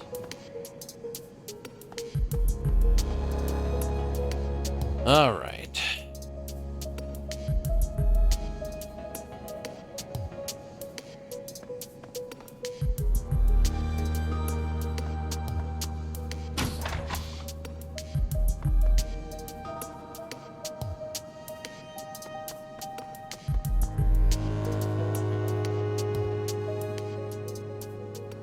I'll be damned, it's logged into an admin inbox and somebody left it unlocked. I can't open the door for you from here, but we can read the messages if you want. Do it. Belle turns her camera in her PDA to face the screen of the terminal. Amber text on a stark black background swims into focus. First message. Look, I'm gonna come right out and say it. The security guys are right. There's something horribly wrong with that noodle extruder. I ran a diagnostic on it this afternoon. I was halfway through recalibrating the broth nozzle when the damn thing started humming. And sure enough, it started turning out steaming hot Julesing noodles. Just dumping them into the palms of my hands. You don't even want to see the blisters I'm sporting right now. Now here's the freaking thing. The dough hopper was empty. I unloaded it myself. Prior to beginning the diagnostic, I want to repeat that. I was producing dough out of thin air. That machine is haunted. You want my advice? You'll get rid of it before the show. I didn't know what I was expecting this message to be, but it wasn't. The noodle extruder in the food court is all out of order and should be left unplugged until further notice. Under no circumstances should any hotel or DECCON employee tamper with this device. Maintenance is looking into it. Do not plug in the extruder. Severe disciplinary actions will be taken against any employee caught disobeying these instructions. Okay, I'm getting seriously creeped out over here. That damn noodle extruder's back, see? I can't explain it. We boxed the thing up yesterday and sent it to the manufacturer. It wasn't here 5 minutes ago, but now that we've opened the doors and the show is underway, I'm strolling through the food court, and there it is, just sitting there, with the line already forming. What the hell do we do? You and I both know that we don't have any dough in it. There's no seasoning in the spice reservoir, so we don't have the hotel's water supply. The fucking thing isn't even plugged in. Where are the noodles coming from? What do we do? What the? What? It's too late, Nancy. At least a dozen people have already eaten from the thing. We can't shut it down now, and we sure as hell can't let anyone know about it. If people were to get sick, the show could be held liable. Oh my god, what is this? What is this whole dialogue about? A haunted noodle machine? Look, if it's any consolation, I've been pouring through logs of old shows to see if anyone had mentioned the noodle extruder, and I found something. This exact conversation, 14 years in a row. I don't know what keeps happening, what's happening with this machine. I don't know where it came from, how, or why. But it's a part of DECCON. Nobody can get rid of it. Nobody knows how it works. It just does, and people keep coming back to visit it. I think that this is a blessing in disguise. That's what I keep telling myself anyway. Just don't question it, and everything will be okay. Jeez. I've seen enough. I've seen enough about haunted noodle machines.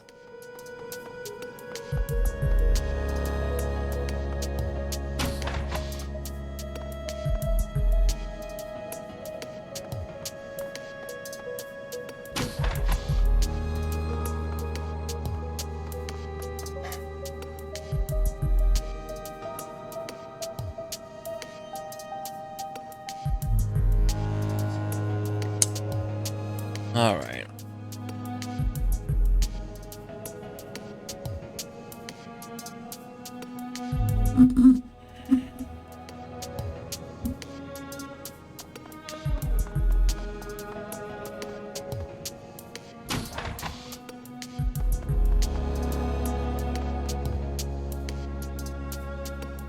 Take the med kit.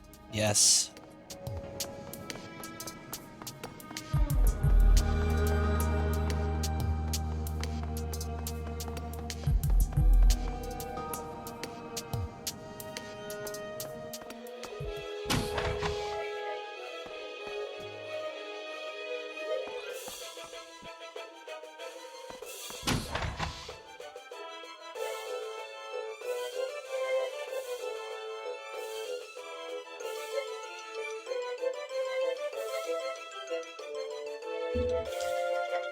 Isabel's outline goes fuzzy the moment she sets foot in the elevator. A loud, rhythmic whooshing sound dominates the low end of your PDA speakers. Sounds a bit like the roars of a helicopter.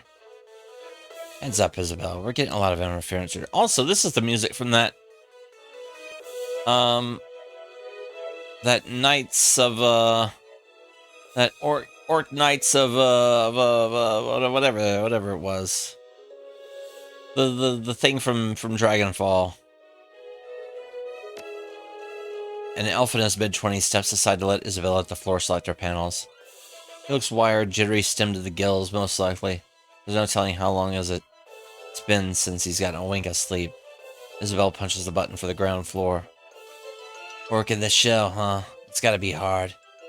I'd feel tempted to blow off work and go check out the kiosks. Maybe take in a panel or two.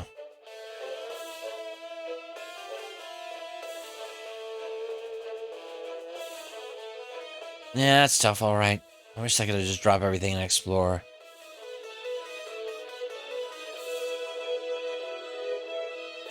So, what's wrong? Kane Ding, huh? That's an interesting street name. Been decking under it long? A couple of years now. Longer than anyone else to use the handle.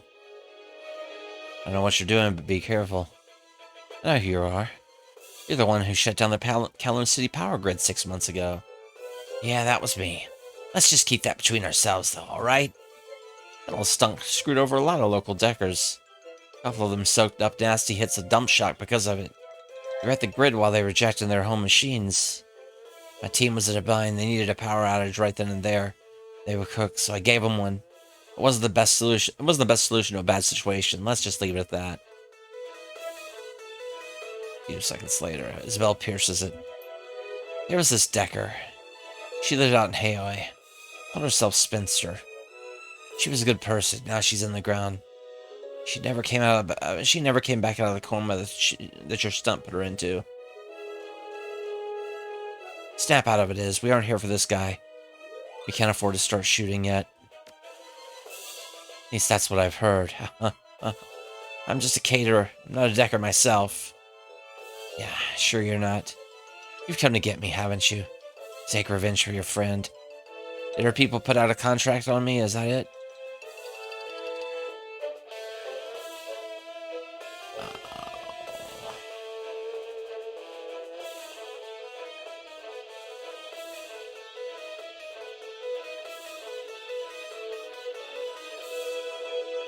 Oh.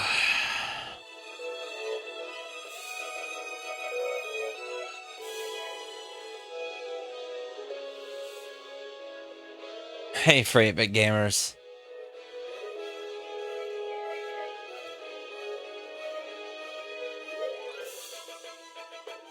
Yes, I took the contract, but I decided not to go through with it. When the elevator stops, walk away and don't look back. Yes, I took the contract, but I decided not. Please, Isabel, don't do anything stupid now. Finally, a picture wobbles back into view. Kane Ding is in mid-sentence, practically frothing with rage. Yeah, but I had to do. If you were in my same position, you would have done the same if I would have gotten them killed. You'd have gotten them killed. There's no third way out of that scenario. I would not have. Isabel, stop. Listen to me. What? Hell with it. Tell him if he does. You're crazy, an insane person. When I get out of this elevator, I'm going to the hotel security office. Hell with it. Tell him if he does, he's a dead man. Tell him you're with the Yellow Lotus. You don't want to turn me in. My boss would be very unhappy. I work for Kindly Chang. Oh. No. Oh, no.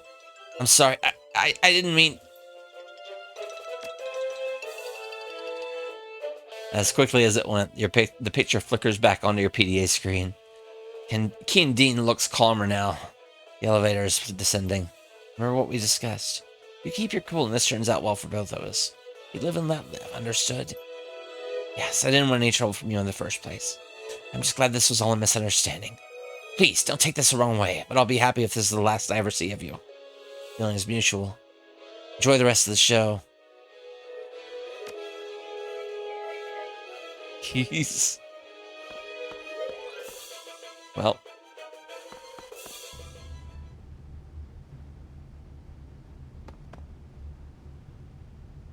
The hallway is blocked by a trio of struggling bodies, a blackout drunk troll slunk between the pair, cursing security guards, one male and one female. As you watch, they struggle valiantly to drag her down the hallway.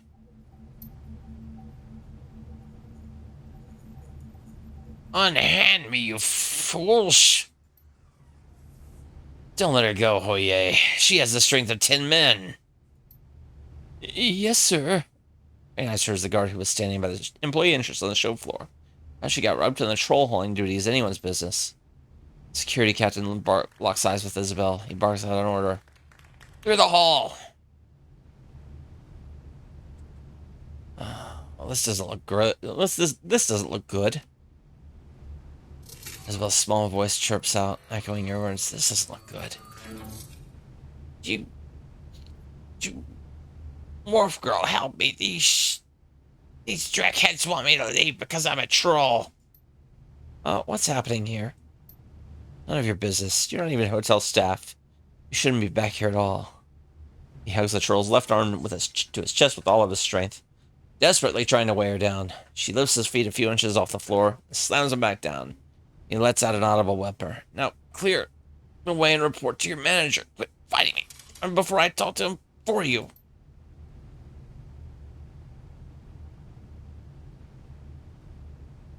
Hey, I remember you. You said that you had to meet some caterers up on 6. What are you doing down here? Oh. Well.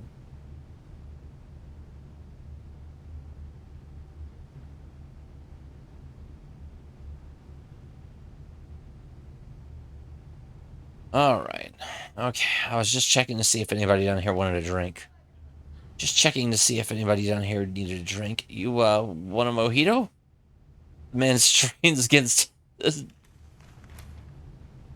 It's the troll's drunken efforts. His brow is beaded with sweat. You shouldn't be here. Not to offer drinks. Hold still. The troll looks down on Isabel and issues a mushmouth, please. Ignore these pieces. Help me. I'll take the right on the left. You take the right. Troll bucks away against the guard's grasp, nearly breaking away from them. They double down on their attempts to hold her. Isabel stares into the PDA. She looks irritated. To hell with this. It's a waste of time and we got a schedule to keep. What do you mean? What schedule? Say that you misspoke. Here, what is the schedule? Oh, screw it. Oh, no.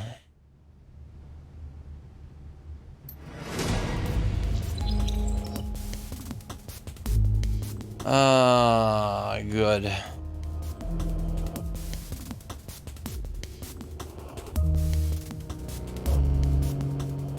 Oh, shit. Take them down. Take them both down. I couldn't get out of this.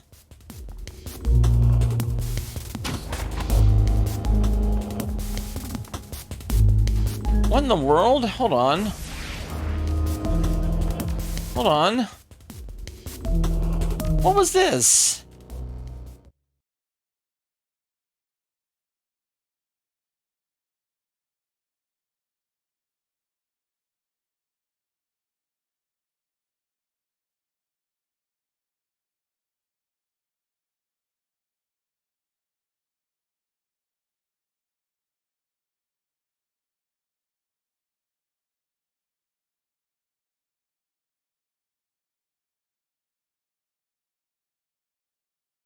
Ah.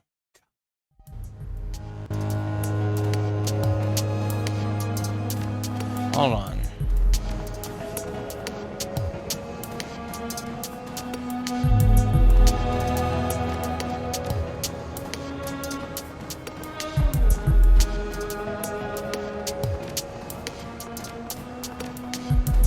What can I do?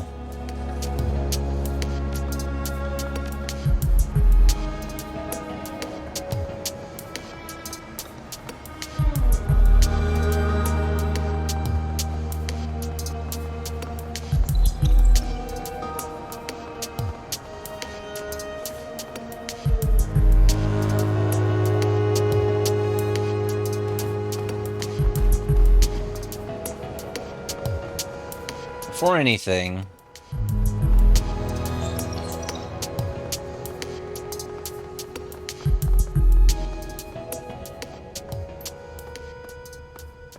Is the Imperator? Because if not, I got your stuff. Yep, that's me. Great, great. You want to see the whole stock or just buy the items that we discussed? Let's see your full stock.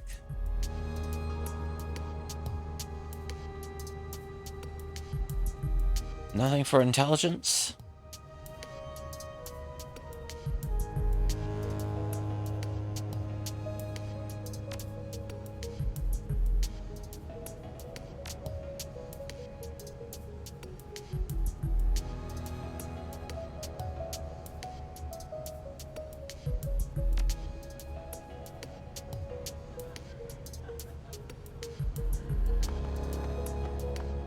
Nothing for intelligence.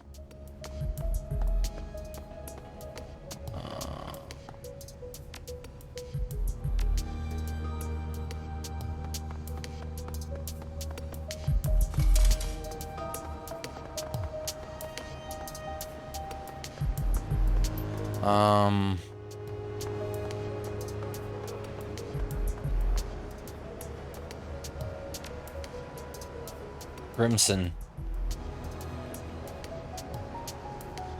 Okay, gotta run. Oh, that's the noodle extruder, okay.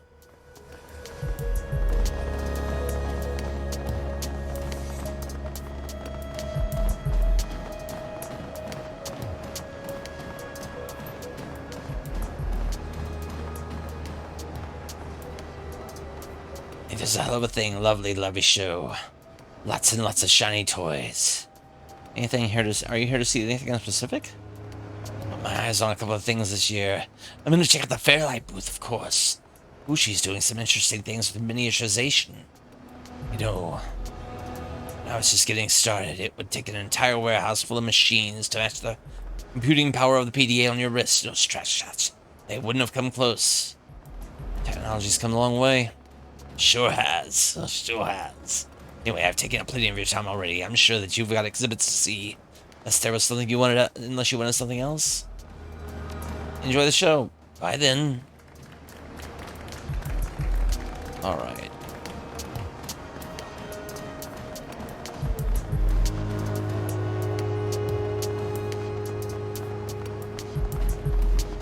I'm just trying to find somebody that...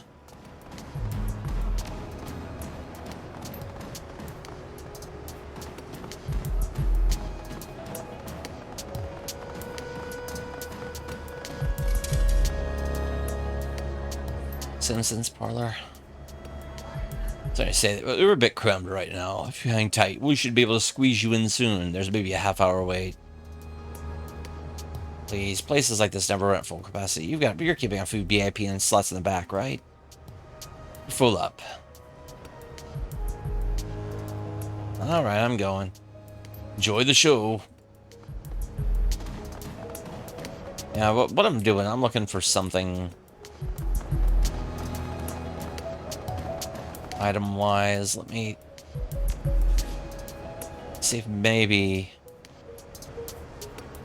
I've got something for...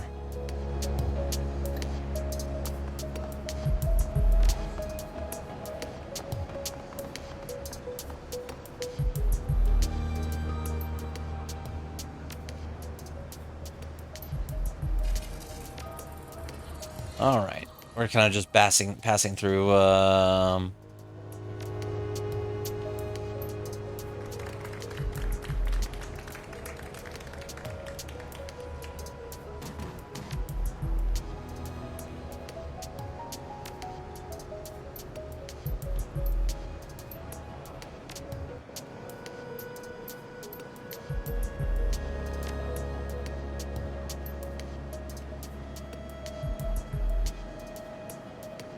My coworkers have been hearing it as a prank. I feel dumb.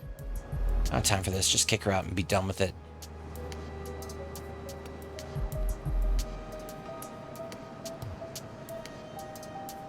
Just let them kick you out of the room.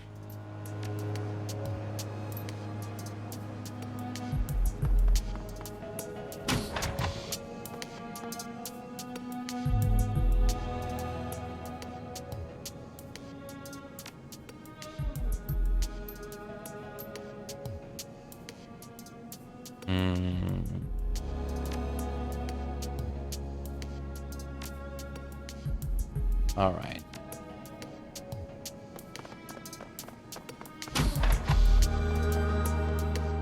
We got noodle extruder information already, so not gonna bother with that. Not gonna bother with the computer, not gonna bother with this room up there, just gonna get this.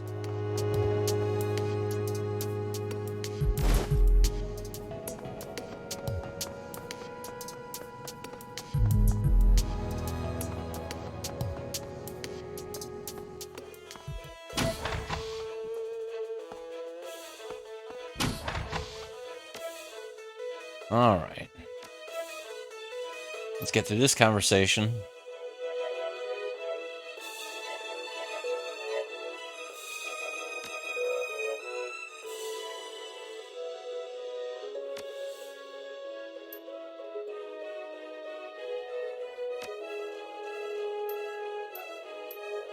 Isabel.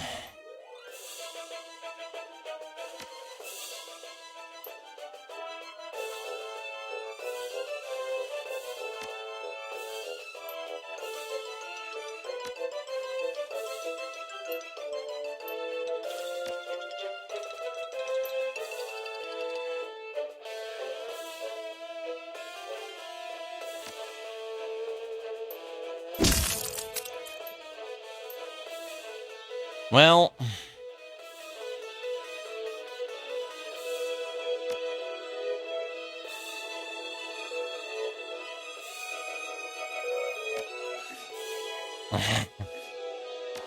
what the? What the? Wow, that's horrible.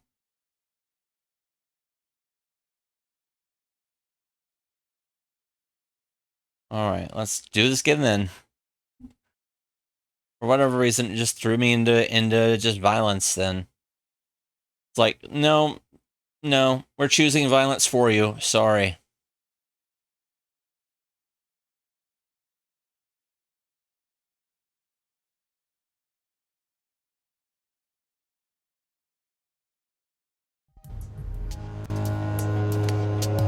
Because I'm trying to avoid getting through this without any kind of fight, because if I have a fight, then it messes up the whole mission.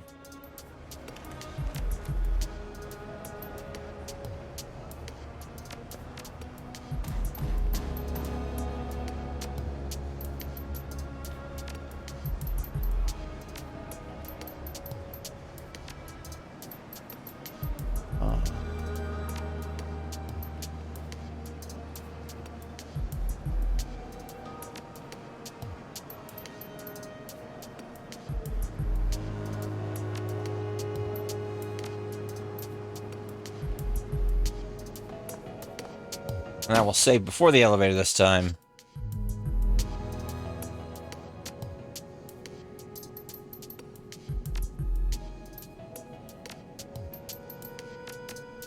Ugh.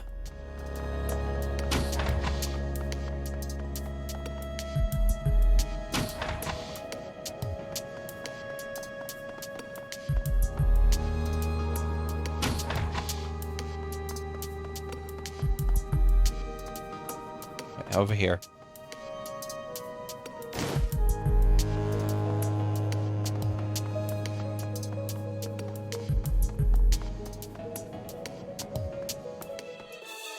I do it. Open the door. Save the game.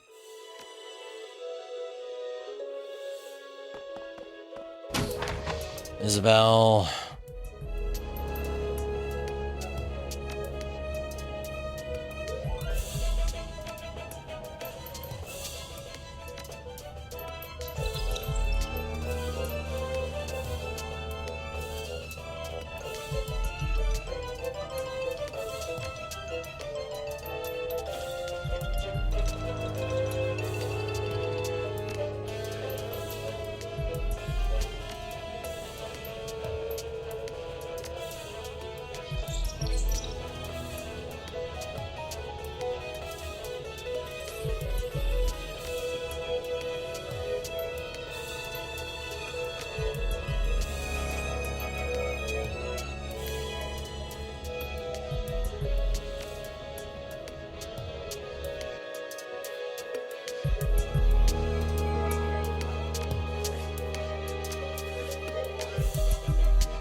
Wait, is there a...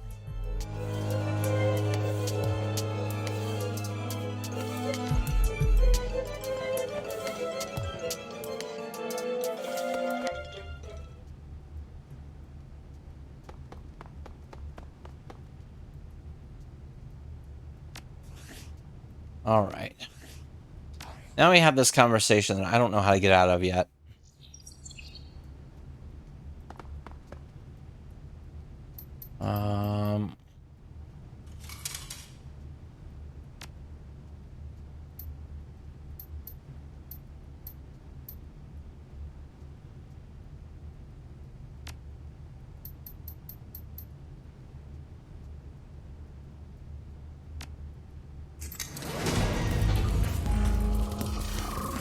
Yeah, there's no... Is there seriously no way to get out of that fight if you don't have Intelligence 5? Come on.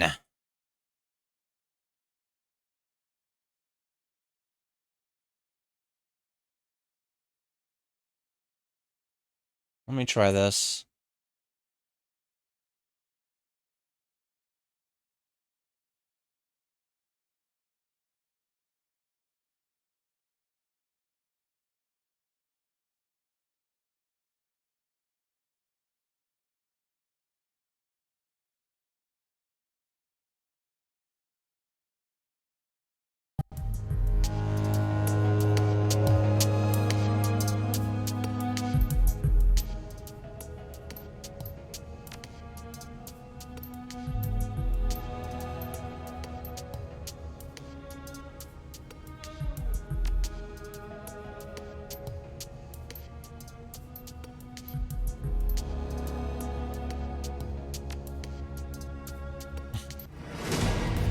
Fine, if they're not gonna let me, I'll you know, we'll get through it.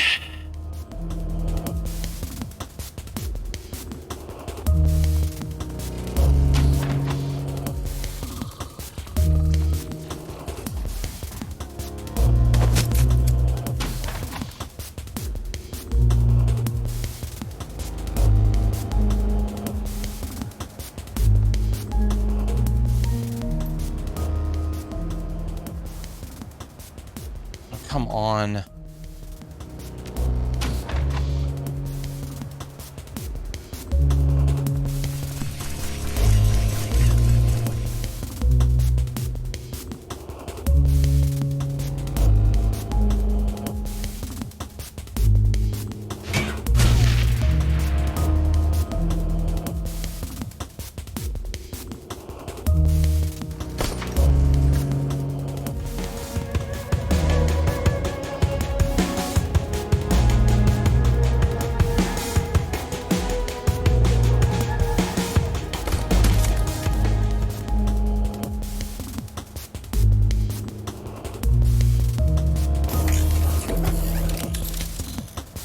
Also, why is my...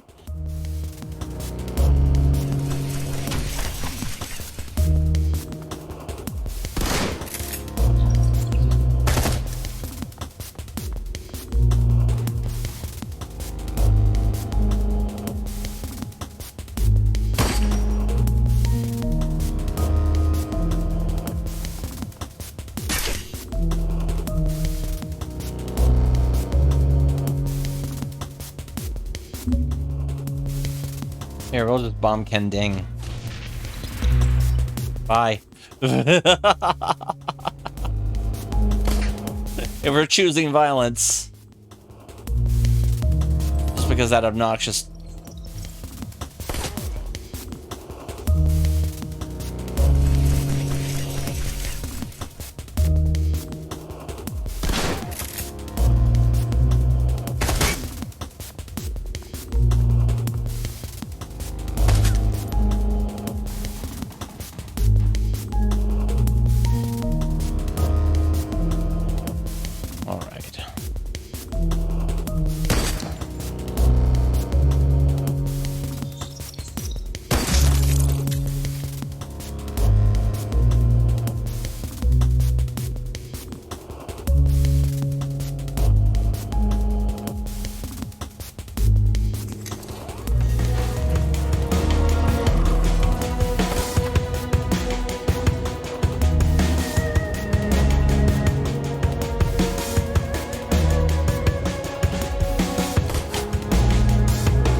Well.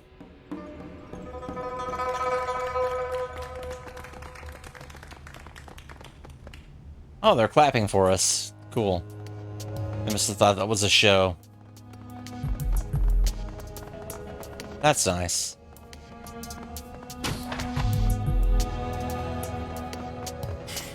God.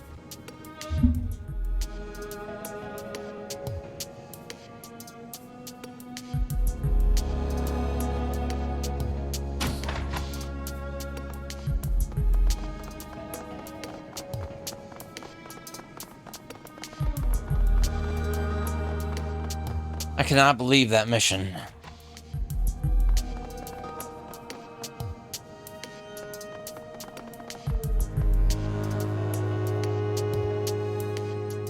As you burst through the door, you find yourself standing face to face with a small, heavily tattooed man. Geometric shapes of all descriptions trace their way from his temples down to his cheeks and neck to his shoulders. His eyes continue the motif. Each of his iris is a slanted rectangle. Rhombus looks at Isabel and sighs. He's surprised to see her. He doesn't show it. Finally won him back, huh? The memories that we locked away. I always knew you would one day. But you got so hostile after the seizure, I didn't think you'd come around this soon. Don't get bent, Rhombus. I get hostile with you because you get hostile with me. Like I said, I tried to give you some advice as a friend. If memory serves, you call me a patronizing bastard and slagged my deck. Was I just supposed to take that punching without punching back?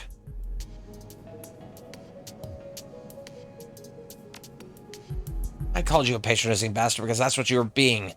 You wouldn't have taken that tone if I were a guy or an orc or a troll. You talked down to me like I was your little sister or something. Well, guess what? I'm not.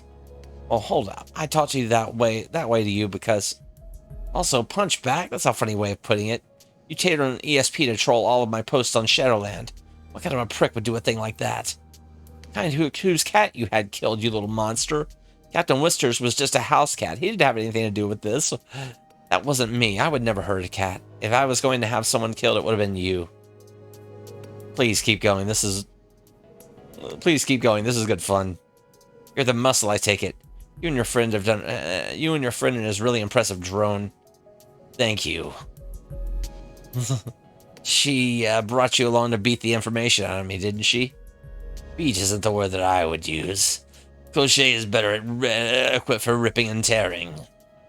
Gives the Wampo an encouraging nod. A good thought, though. You have a firm grasp of the situation. Rhombus swallows hard. He opens his mouth to speak, but no words come out. His eyes are locked on the drone that's slowly scuttling towards him. Yeah, that's right. I'm the muscle.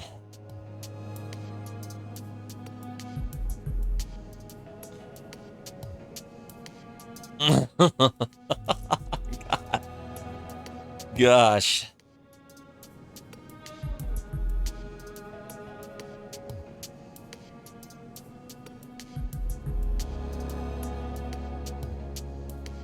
Calm down. I'm not going to beat you up unless you force me to. But I want you to... Let me ask you something. How many people did you kill to get to me? What kind of death toll are we looking at here? Assuming the gunshots down the hall where you're doing. That wasn't my choice. It was just how things went down. Yeah, sure. Help! Security! Somebody help! They can't hear you, Rom. You know why? Because we killed them. Now give me my goddamn key.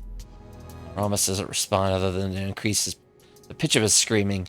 He looks like he's on the verge of hyperventilating. To hell with this. Let's hit him like a piñata until the software comes out. Sound like a plan?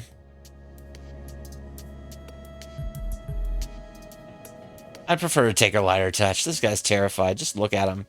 I'll give her what she wants. I'll give her anything. There, see, he's reasonable. Only bet this whole thing was just a misunderstanding. What? I don't have time to work out your personal problems. Rhombus, please give Isabel the software so we can be on our way. He keys in a series of rapid commands on his PDA, then turns to Isabel sobbing. There, just check your inbox. You have it. Now, for the sake of whatever friendship we might have had, please just let me go. Isabel examines her PDA, frowning. A few seconds later, the frown turns into a smile. She nods at you. He wasn't lying. I got the encryption key. Let's stuff him in a closet and go home. Encryption key? She said he had the software that she needed. Technically, I have it. Up here in headquarters storage. But I can't access it without the key.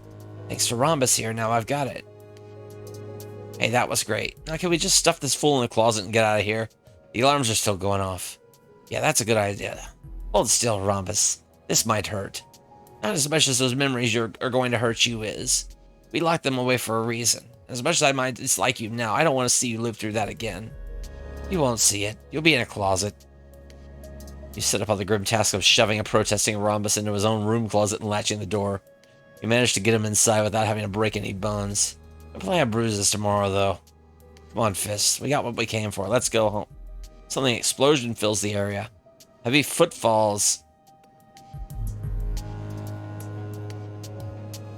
Advancing down the hall, you hear the shouting, the crackle of radios, the HKPF. Oh, that son of a bitch. Rom must have called the cops. He's probably got a panic button or something. Get ready, Fist. We got company. Yeah, we had to be aggressive because... we had to be aggressive. We had to be aggressive. We didn't have a choice.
Oh.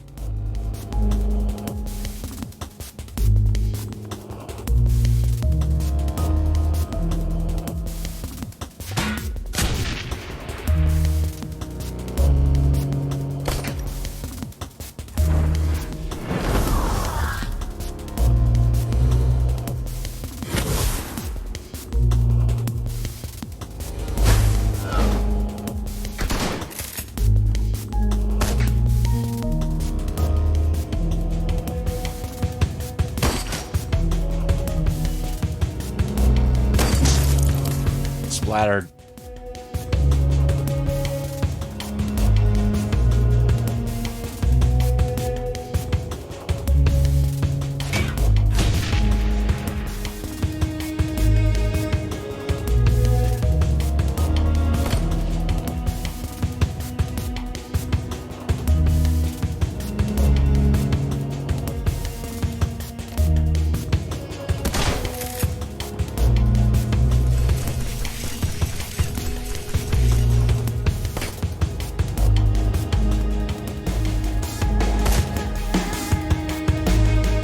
Whatever, man.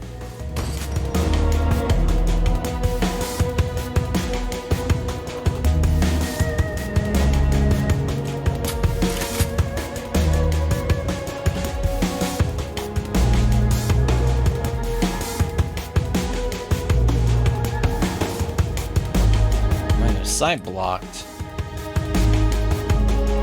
That's fine.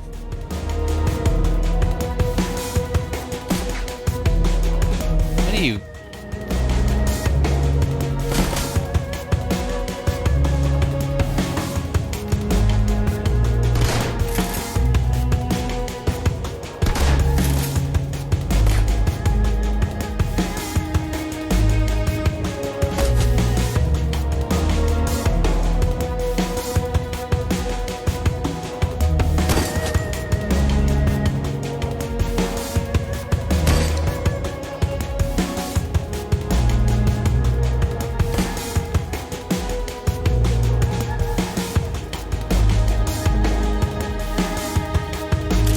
Reload the grenade. Pop them.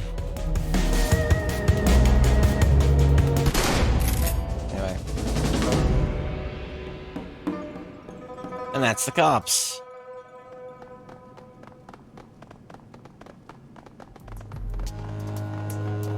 Time to get out of here. Yes.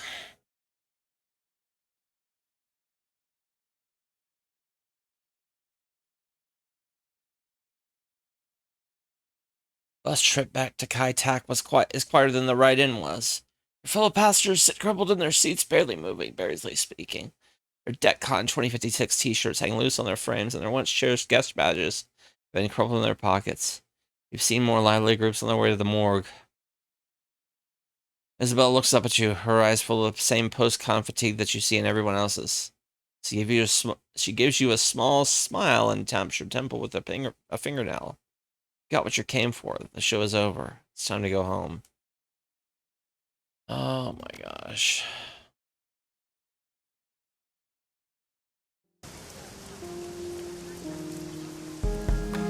We got some time to do some things.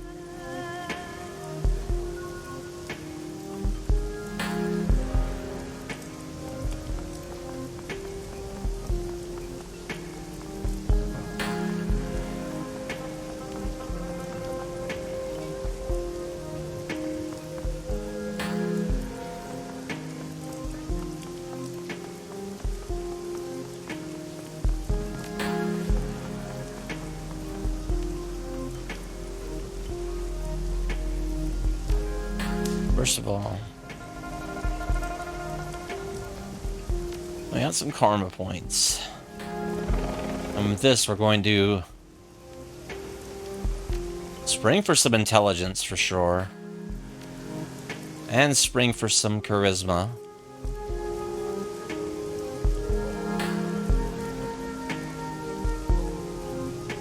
I don't know what I'm going to use it on though. I mean, I got...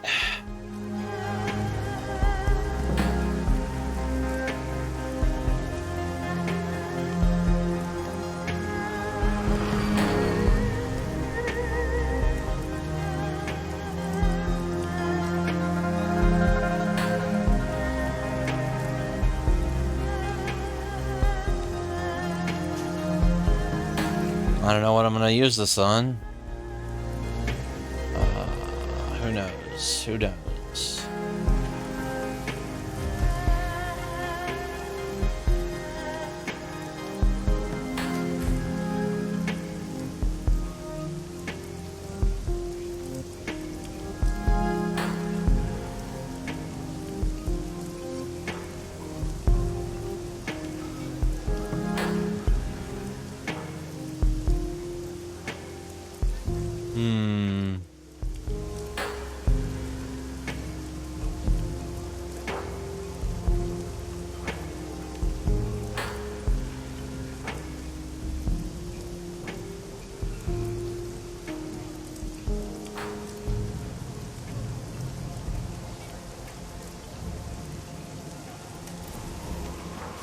I think Socialite's probably going to be the one that we want.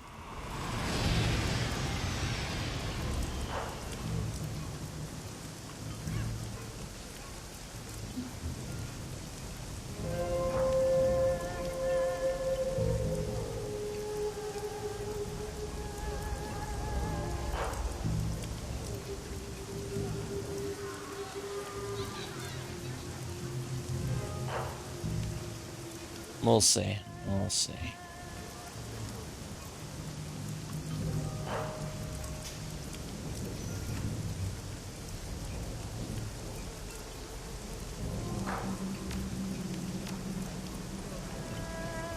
All right.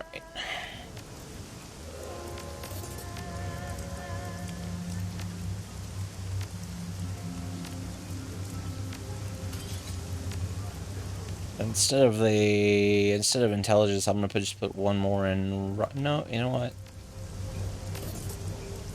No, you know what? Rifle.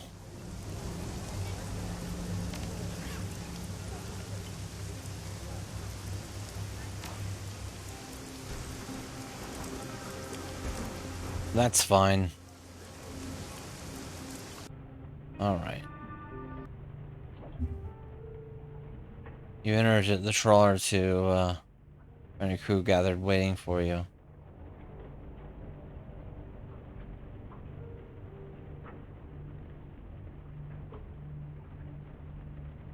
Isabel has her head buried in her PDA. The rest of them stand watching her, trying to be patient.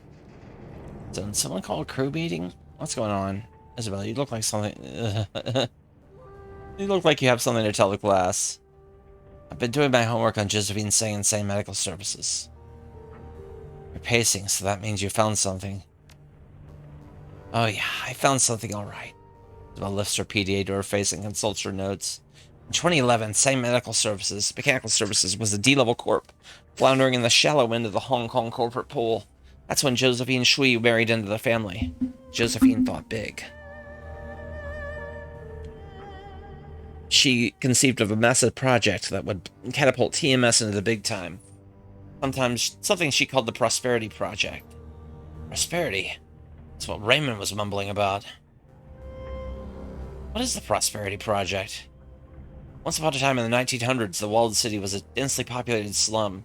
Something like 30,000 people crammed into 6.5 acres. Well, I've heard this story before. It's a shithole, hell on earth, yada yada yada.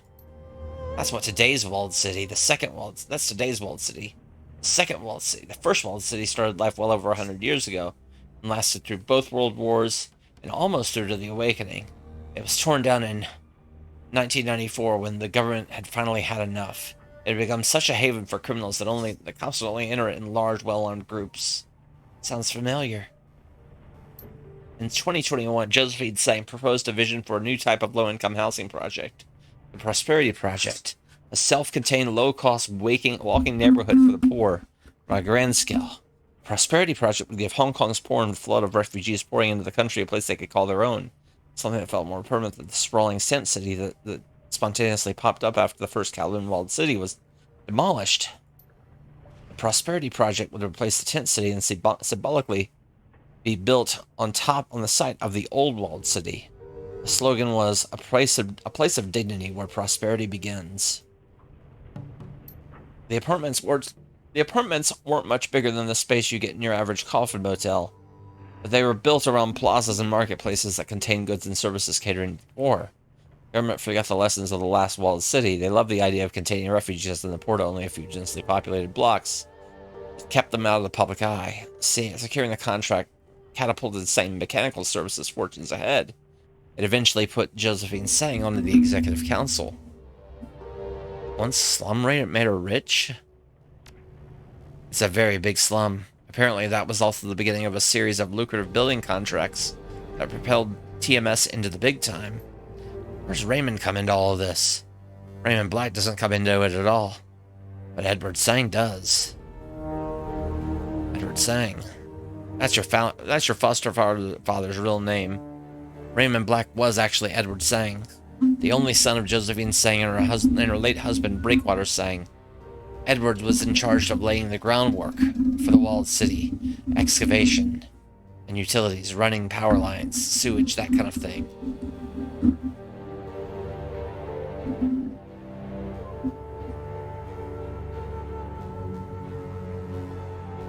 What kind of a name is Breakwater? Cooler than he was, apparently. Breakwater Sang was kind of a nobody. Like the nothing son of the company's nothing founder.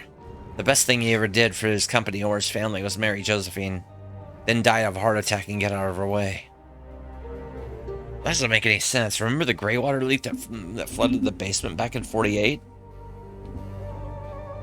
When we got back from that camping trip in the Salish, Ray screamed bloody murder about that. I'd never seen him so angry. But did Raymond know how to fix it? No. Ray didn't know the first thing about sewer lines. He hired a small army of plumbers, probably paid them double what the job was worth to fix the thing. It still took almost 2 months to get the leak under control. And Josephine put him in charge of the utilities? No wonder the walled city smells like that. I don't think Raymond had anything to do with the utilities in the walled city. So if this man was not in charge of the utilities for the project, what was he doing down there? I don't know. But Edward Sang disappeared from the public eye shortly after Prosperity was completed, around 2031. That's about the time he moved to Seattle, around 7 years before he found us. What happened in the walled city? And what would make Raymond want to go back in there now after all these years?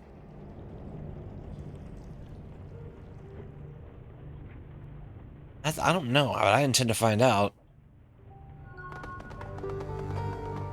Oh, more karma. Good. Huh. That's interesting.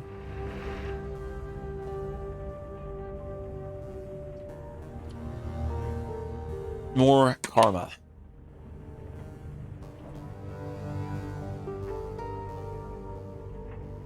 I'll tell you what.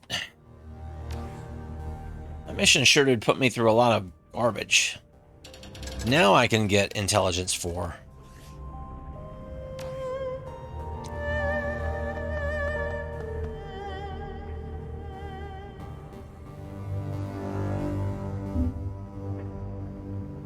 Ah.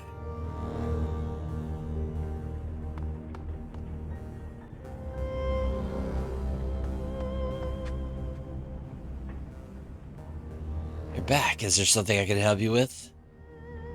You're attached to that drone of yours, aren't you? Yes, of course. Crochet is very close to me.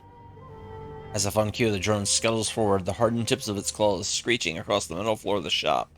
It comes up short just in front of you, a strange mechanical chitter rising from deep within its chassis.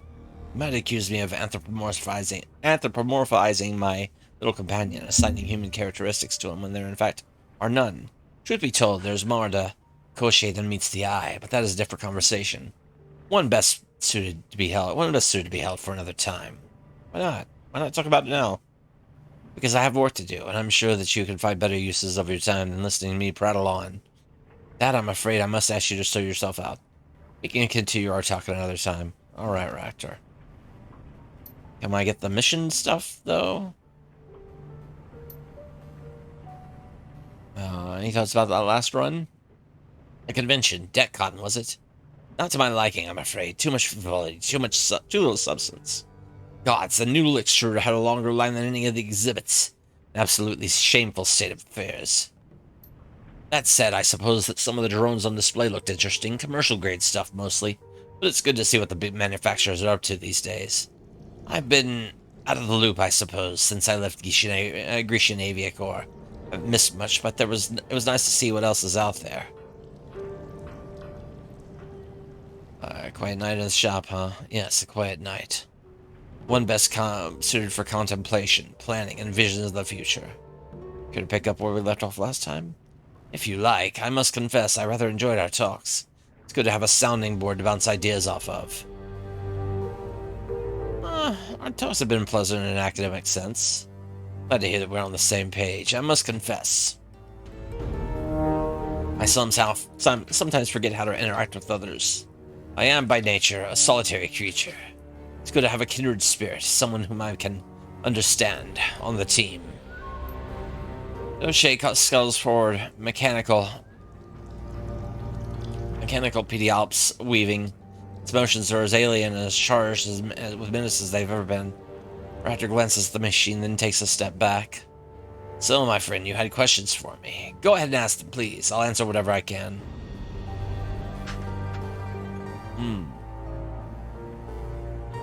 Tell that you sometimes forget how to interact with other people? An idiosyncrasy of mine, I suppose. When I get lost in my own head, relating to others becomes difficult. Smiles apologetically. Something personal, just a quirk that I occasionally struggle to hide. I know the feeling. Sometimes I feel like a visitor from another planet. Like I can barely remember how to talk. That's the feeling, yes, you summed it up quite nicely. Alright, Koshie being special in some way. I figure that you might. Tell me, have you noticed anything unusual about Koshie in the time that we've worked together? It feels like he acts without you ordering him to, like he's semi-autonomous maybe. He reacts to your moods. It's weird, it's almost like he's more animal than he is a drone. Yes, a good observation. Koshie's behavior is going to be described as animalistic, and for good reason.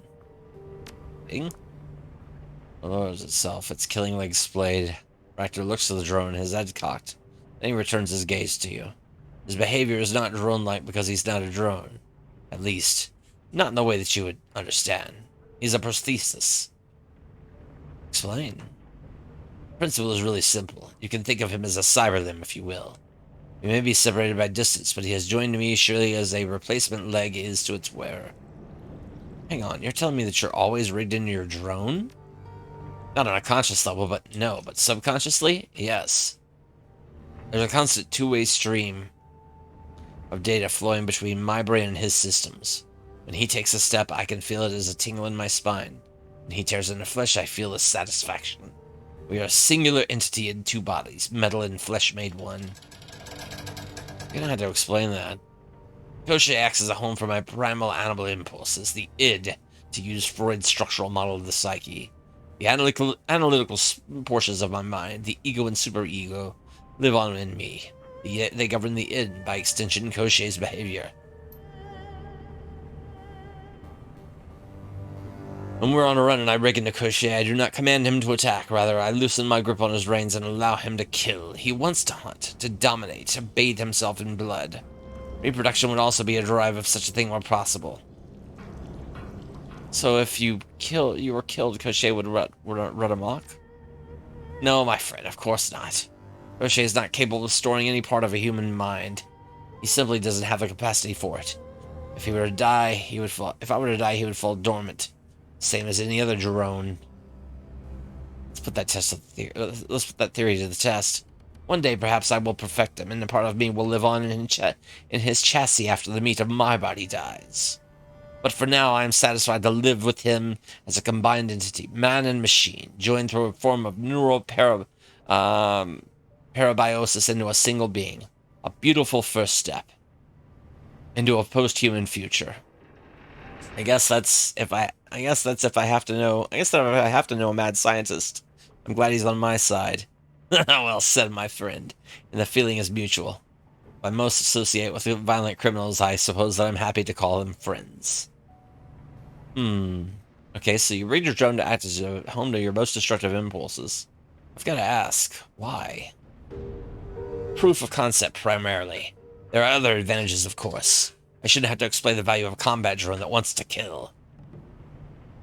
Alright. Tell me why you think we're going to beat the essence limit. You've hinted at it before, but I want to know. I could do that. I've already shared quite a lot with you, and you haven't run us screaming. A good idea, I think. But tell me, Fist, are you certain that you want to know? Some secrets are less pleasant than others. And you might prefer to leave this stone unturned. I want to know whatever you have to tell me, Raptor. I don't run from things because they're unpleasant. Very good. There are 3 things that you don't know about me. There are things that you don't know about me, my friend. Important things. What kind of things? First of all, I am not... How to put it? Whole. What do you mean by that? There was an accident when I was young. A shop accident. I barely survived it. I'm very heavily cybered, my friend. You wouldn't know it because I keep my enhancements hidden. Others have found them disturbing in the past. What sort of enhancements are we talking about? Everything below the mid-pelvis is replacement material. That's where I was sheared in half, you see. Jeez. It's a miracle I survived the experience. The blood loss alone should have killed me. But here I am, alive and well. Greatly improved, point of fact. You're saying that you're half machine? Yes, the loss of so much tissue was traumatic, to be sure, as was the damage to my sense of personal identity. But it isn't so terrible as you might imagine. By every conceivable measure, I have been improved since the time of accident. I'm more than I was before, not less. You lost half your body. How could that not be terrible? The doctors installed stimulus generators in my brain when they prepared me. With these, I can mimic the full range of sensation that the human body is capable of producing. Imagine the ramifications of such a thing. The things that you could do, the things that you could experience, the implications for operant conditioning alone are staggering. And so, yes, I have lost the entire lower half of my body. The full ramifications of such a loss are obvious, but in return, I've gained so much more. At will, I can goad my brain into producing whatever sensation I wish. I can poke the wiring of my own consciousness, and I can reroute that wiring as I see fit. Alright, so you're half machine. What does that have to do with essence limit? Look at me, Fist. I have a shred of essence left in me. And only barely that. I suffered none of the ill effects associated with traumatic essence loss. How can that be? A quirk of psychology, long viewed as an illness but never properly understood. What I now understand to be an evolutionary adaptation to a post-human future. We will conquer the essence limit, given time. Natural selection will see to it, and I am the proof. These stimulus generators that you've been implanted with, how do they work? Technology is rather akin to SimSense, but considerably more powerful and flexible. Most SimSense experiences, those found in BTL chips, for example, are structured around basic narratives that provide users with context. But if you strip away the veneer of escapist fantasy, what you have left is an extremely powerful toolkit. Never heard of anything like that in the market, not even in the shadows. I'm not surprised. They're Russian technology, government-funded and quite experimental. The project was cancelled shortly after I received my implants. Something about graft and corruption on the administrative level. Yet another example of good science surrounded by bad politics. Have you heard of anybody else who's gotten these implants? I know a handful of other recipients. From what I've heard, the others were generally quite mad. Be handed control. This was MKVI in the, To be handed control over the inner workings of one's own brain is a tremendous responsibility. Perhaps the others were less well equipped to handle it than I am. Yeah, this was MKVI stuff in, this is some similar technology to MKVI in Dragonfall. Or MK6 in Dragonfall.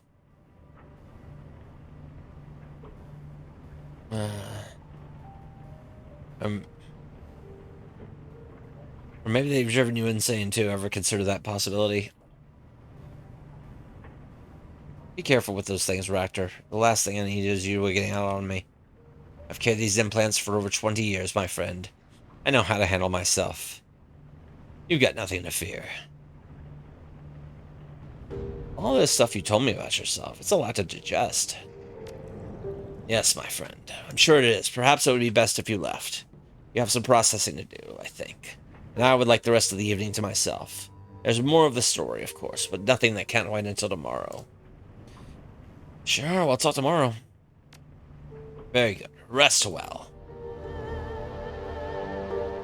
Oh, I've got level 4, I think.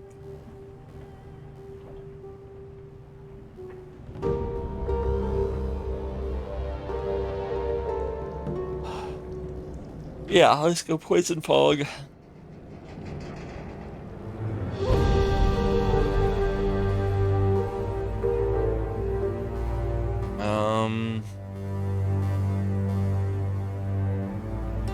Sabotage.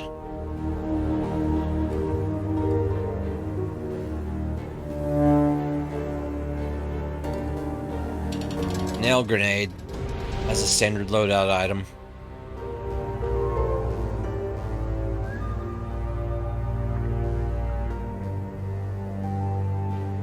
$100 damage to stun targets.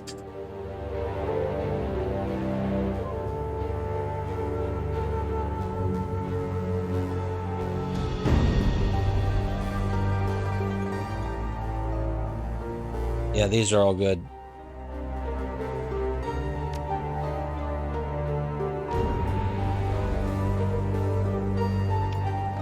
All right.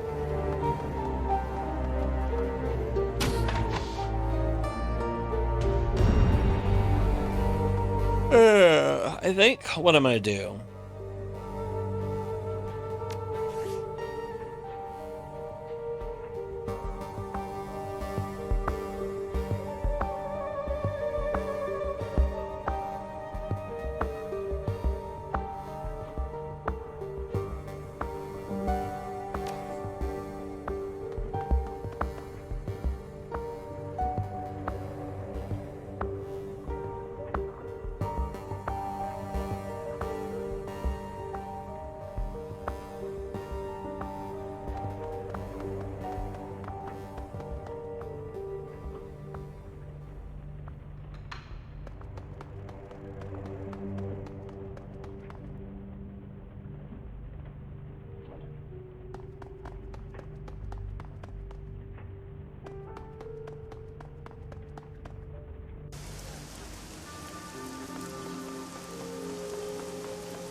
Let's see here. What else have we got?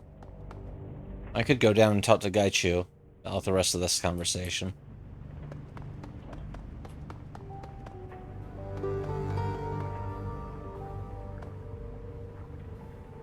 Welcome back. What may I do for you?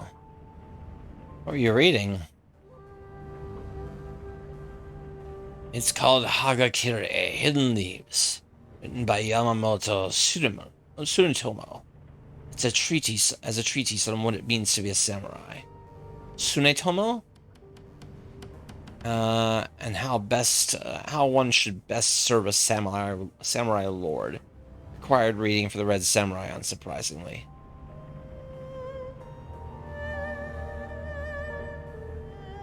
Wasn't he forbidden from... Okay.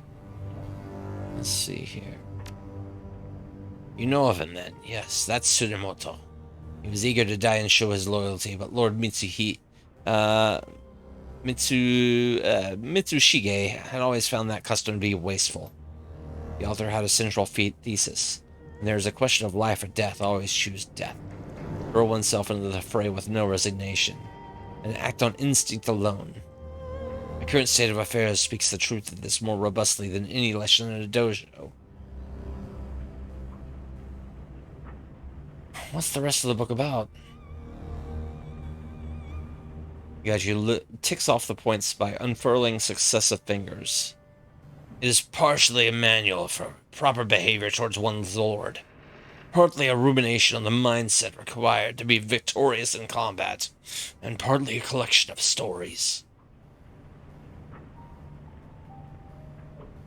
Tsunemoto believed that to truly embody the virtues of a samurai, adherents should be mindful of their paths at all times.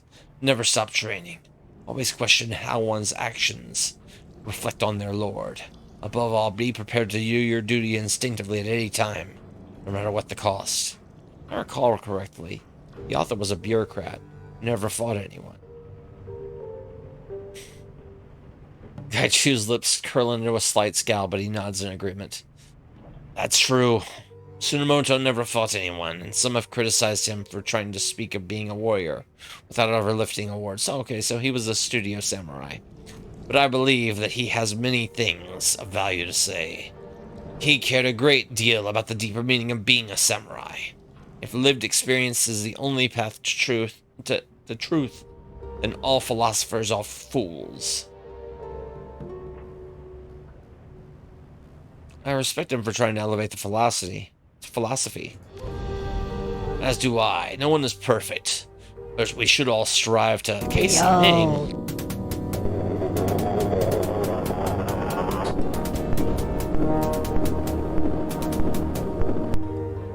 KC_Ming 197 rated the stream with free viewers. KC Ming, how are you doing? Hope your stream went well. You were doing some Mass Effect. Mass Effect 2. Very nice. Very nice. Are you playing it a vanilla Mass Effect Legendary Edition? Are you using mods or well, how are you playing it this time? Or is this your first time and you're just doing the regular playthrough? Ow. Thank you for the raid, though. I'm Rat Clown Car. I do RPGs of all kinds. I started on a Mass Effect 2 playthrough back a couple of years ago with mods, but I dropped it because of whatever reason. Like right after the Legendary Edition came out, I had the old Mass Effect games still, but I did them up with like really good looking texture mods and a lot of other things as well, quality of life features, stuff for trying to make things easier as far as controls go. But some of it went all right, some of it went okay, all right, well, yeah. I hope you're enjoying it, though. Hope you're enjoying it. It's a good game. It's a real good game. At least, I mean, as far as I know, the first two are really good. I haven't touched the third one yet. So, but yeah. Thank you. I'm working on some Shadowrun, Hong Kong. There's a lot of heavy text in this one, so it's a lot of heavy reading, and sometimes I'm getting a little worn out by it. So, oh my, and that's okay. That's okay though. That's okay. It's all right. No one is perfect, but we should all strive to as diligently as he to elevate our way of being. Most walk through life blind, never understanding their own desires or the effects of their actions. If more of us meditated as deeply as Tsunemoto on our lot in life, I suspect there would be less misery in the world. What does he say about a masterless samurai like you? 7 times down, 8 times up. Gaichu smiles thinly, wrapping a claw on the hilt of his sword. More specifically, if a samurai has not been a ronin at least 7 times, then he has not truly lived as a samurai. Oh my gosh. Yeah, this game trilogy here, the Shadowrun Harebrained Schemes, Shadowrun Returns trilogy, is really excellent. It has a lot of stuff going on. A lot of different things to do. Okay, all right. Thank you for the raid. Take care. I'll probably be taking a break here shortly, but I'll be back later on this evening. Those were different times, however. It was common for samurai to fall out of favor with their lord and be turned loose to wander. For contemporary men like myself, the choice is either serve or die. Is there anything else you'd like to discuss? I'd like to know more. Well, I'd like to know more about what it's like to be a ghoul. Gaichu cocks his head at you, his milky eyes narrowing mirthfully. Preparing for the eventuality of killing me and collecting the bounty? Make sure you leave my face intact. I would prefer to be a well-preserved trophy. Don't worry, I'll have you stuffed and mounted on my wall. Maybe I can sell your body to an herb shop, one of the stodgy traditional ones. Gaichu burst out laughing, slapping his knee. I can see it now. 8,000 new yen announced for powdered ghoul bones, guaranteed to cure rheumatism and arthritis and to balance the flow of blood in your liver.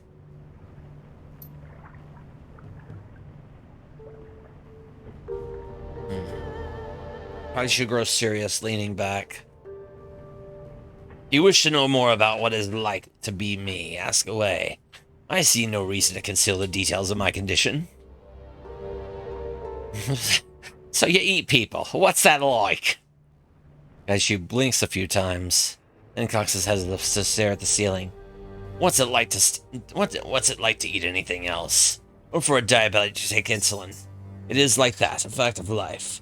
I found that most people are revolted by the concept of eating the flesh of humans, rather than the act itself.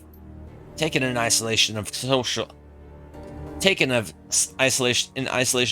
concerns, humans are no more or less edible than most mammals. The flesh can be of poor or high quality depending on all the factors you would expect. Diet, lifestyle, etc. I prefer to prepare my meals as I would sashimi, light garnish and flavoring, but with an emphasis on the taste of the base meat. Jesus. Do I enjoy it? Not necessarily. Some Japanese are fond of pork and chicken sashimi, but I've never been one of them. Gaichu shrugs helplessly, but it's a fact I must accept. If it is how things will be, I'll make the best of it. You feel bad about having to eat people? No, but I was never a vegetarian, so why should I? Gaichu seems puzzled by the question, as if he's missing nuances of meating. It does not matter where the meat comes from. Someone who died in a car accident is as viable as someone I kill. I admit I have eaten people that I have killed, but that was out of necessity. I was going to kill them anyway, so why let their bodies go to waste? Most ghouls smell like rotting meat. Why don't you? Diet and cleanliness. Most ghouls eat rotting flesh and do not bathe. I eat fresh meat and bathe regularly. Jeez, this guy. Are you immortal? Considering this, Gaichu leans over onto one elbow. I have no idea. I do not believe there has been any organized studies of ghoul longevity. Most strains of the human metahuman vampiric virus impart a semblance of extended life. but I do not believe that the Krieger strain is one. Somehow I think it's more likely that I will die in combat than of old age, no matter how long I live. Might be interesting to ask a doctor. To what end? I live by the sword and I will die by it. I have no illusions about my chances of growing old. Gaiju shakes his head in dismissal. How would I live out my days? In a rural country village eating people who happen to expire on nearby roads? That would not be my fate. What's the deal with your teeth? What deal are you referring to? Did you file them down into those points? No, they're actually new teeth created by the infection. I suppose it is a natural advantage to have teeth better suited for carnivorous pursuits. Alright, let's change the subject. So how did you end up joining the Renraku military? Okay, this is a conversation that we've already had.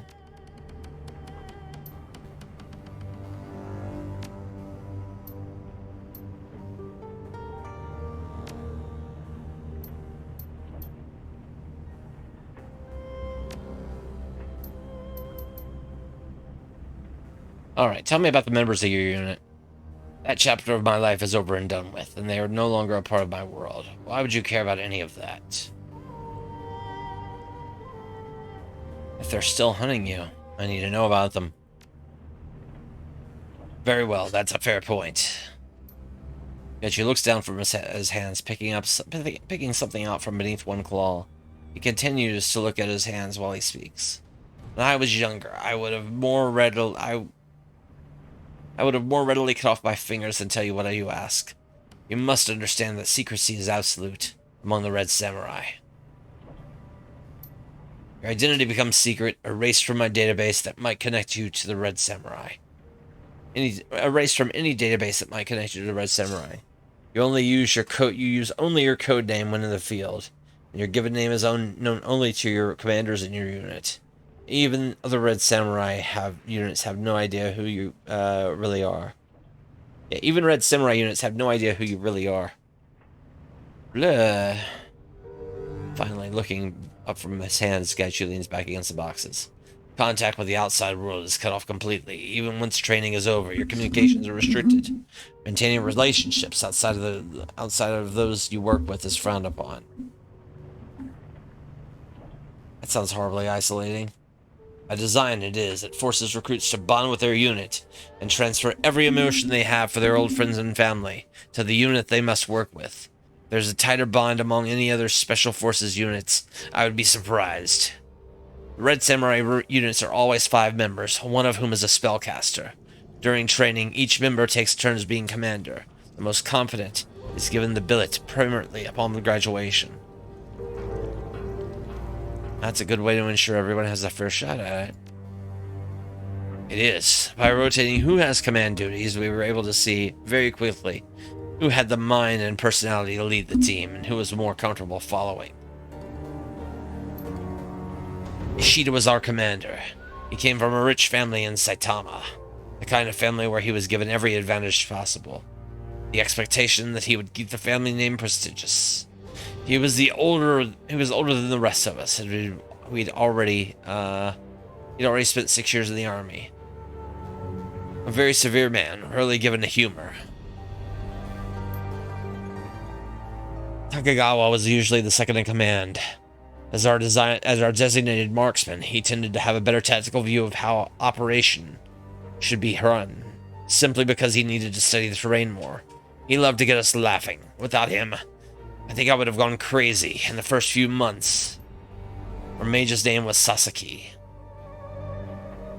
She'd been in training as a Miko, an apprentice priestess, when her magic began to manifest. She was in the unit for the challenge and for the money. Her family had always been poor, and they'd always told her she would never amount to anything. I think she joined the Red Samurai just to prove to them that she could do anything she wanted.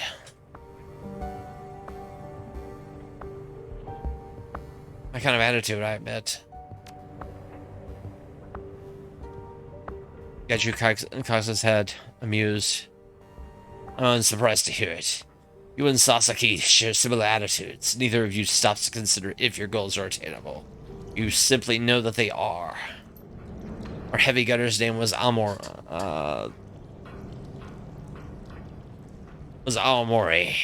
He kept the team honest with itself. He never had a disparaging word for anyone. He would not hesitate to call someone out for their behavior. Sasaki loved that about them. Really, she loved all of them. The two were discreet. But discretion only goes so far in a small team. Still, we respected their privacy when possible. Is that kind of thing allowed? If the unit commander allows it, yes. We were given an incredibly wide leeway in what to allow or forbid in our unit. The belief being that the results were only the thing that mattered. If the unit failed, it would fail as a whole. Sasaki and Aomori were crazy about each other, and it would have done more harm to keep them apart. Lastly, there was me. I was the close quarters and breaching expert, the first man in the door when we had to clear a room. I was the perfectionist on the team. Aomori could get us to do anything, but I was the one who made certain we did it with style. How do you mean? If a thing is worth doing, it's worth doing well. If that thing is your duty, it's also worth doing perfectly. Many times we would perform a drill or exercise well enough, but that was not good enough. If I had to trust my life to it. That is why we became one of the best teams in the organization's history. Sounds like you missed them. Of course I do. They were my family for 8 years. Who wouldn't miss that? A sense of belonging and shared values? Even if I were to be cured, I could never go back. They've been disgraced, and I've done unforgivable things. I've been cast out for good. What do you mean? Gaichi closes his eyes, sighing through his nose. When they ambushed me in Fukuoka, it was fight or die. I killed 2 of them before I escaped. I will not be returning to the unit, no matter what. He opens his eyes after a moment, shoulders slumping. It's not an easy memory to grapple with. That's fine, you guys should take your time. Thank you, Fist. I'm sorry, but I cannot talk about it now, but I need to process the emotions. They're still raw. I'm tired. Come back later and we can talk more.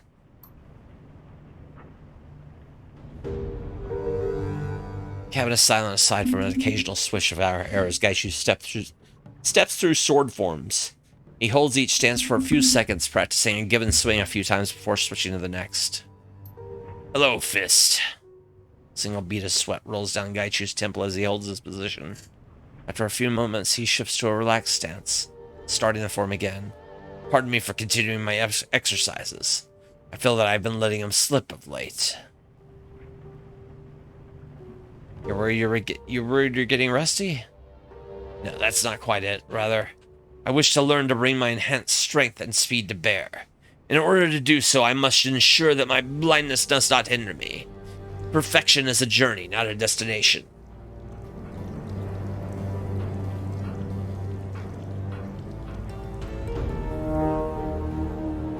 Oh.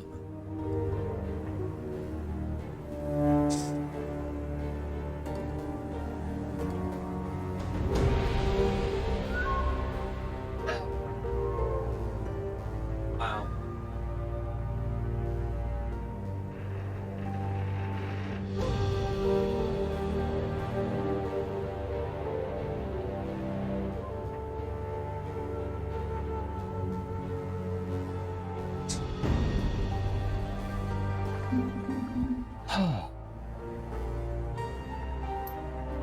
Gaichu lifts his sword, offering an edge first towards you. Do you see that edge?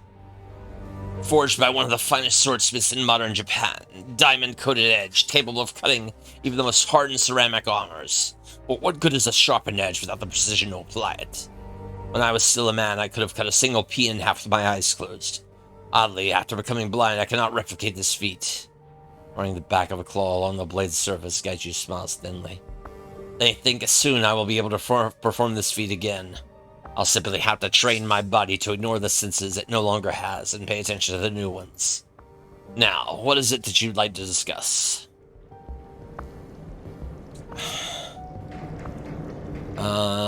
Has it been difficult to learn to fight while blind? It's not the easiest thing to I've attempted, but neither is the hardest. Emptiness's form is one of the great lessons of the Hagakure.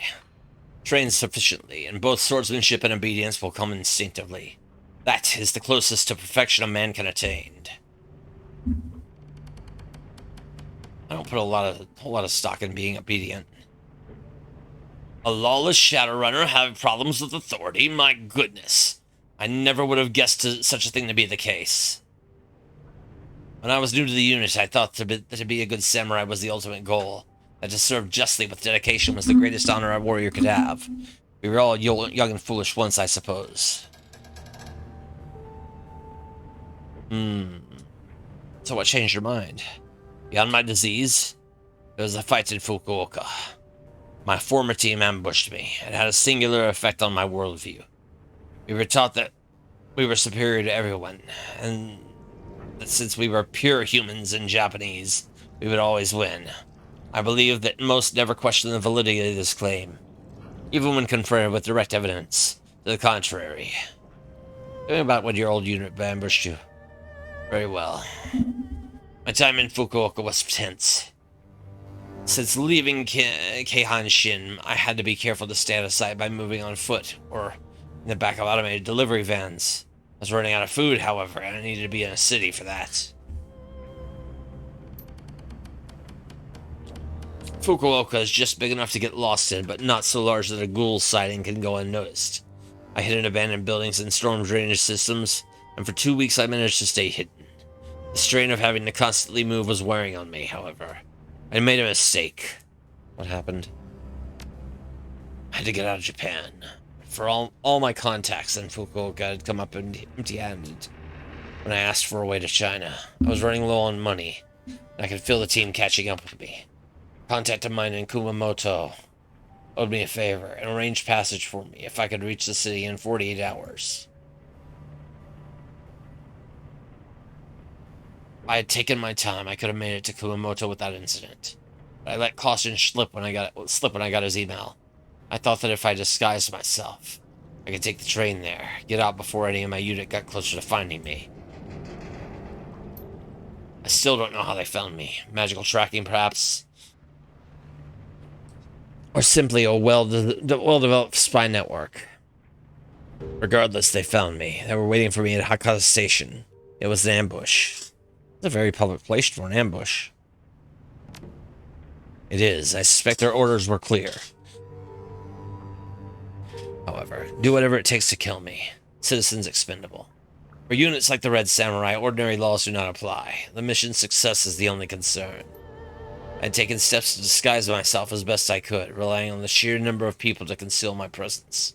I suspect that the team might attack while I was in public, but I had not realized just how expendable the civilians were.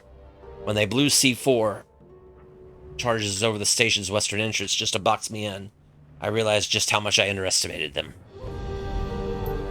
I assumed that the train had been derailed, honestly.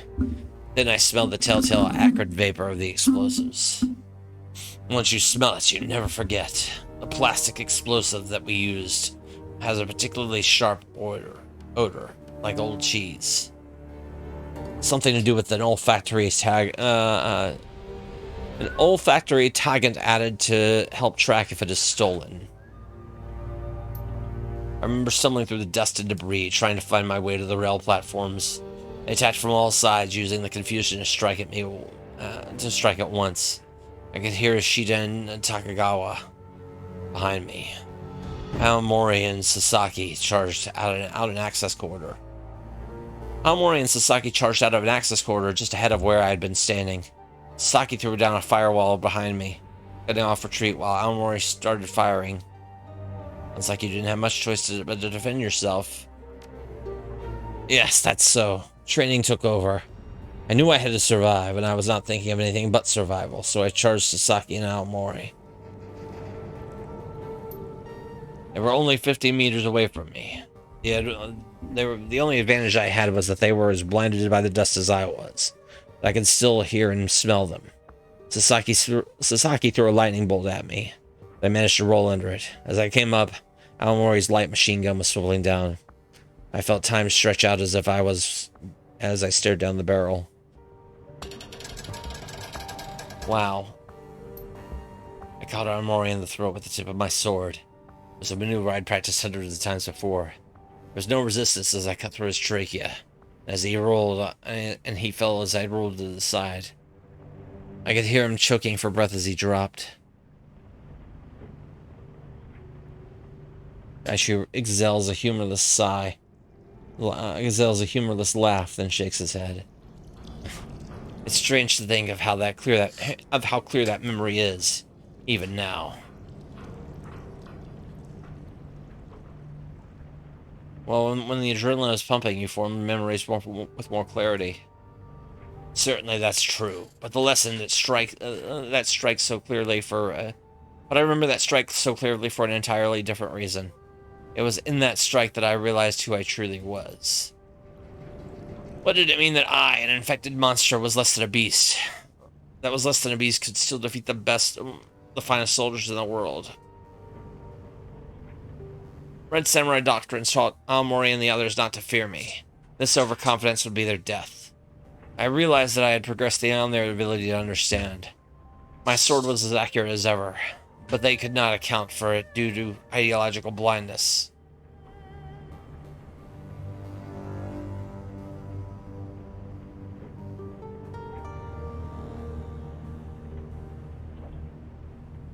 That's the danger of letting ideology overrule fact. That's all that's. Did that becoming a gold made you a better warrior? Can you deny it? I could fight as well as when I was a man, but with eyes that had been open to the hypocrisy of what Renraku had taught us. They taught us the lessons that made us useful tools, and they do not want independent soldiers. They want obedient ones. I'll be right back. I'm gonna get up and walk around a bit.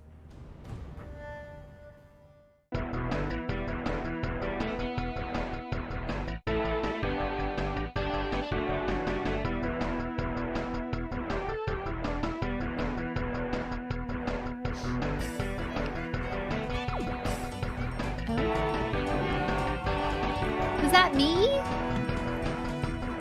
Did I just get hit by the train? Because I flip it over and the killer has more health.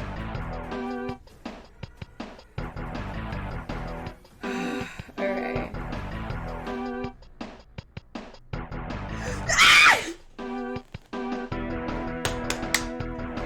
That is a nope. That's a nope. That's a nope.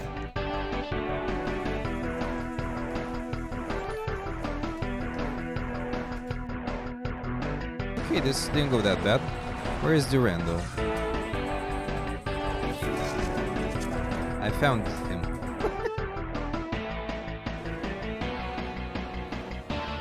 Visually, this game is a lot more than what I expected. I think it looks amazing. And it's over.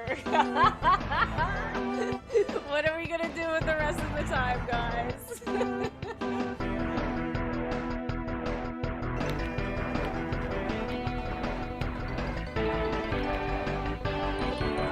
Why was that egg in slow motion? Did you see that? Oh, that was so bizarre.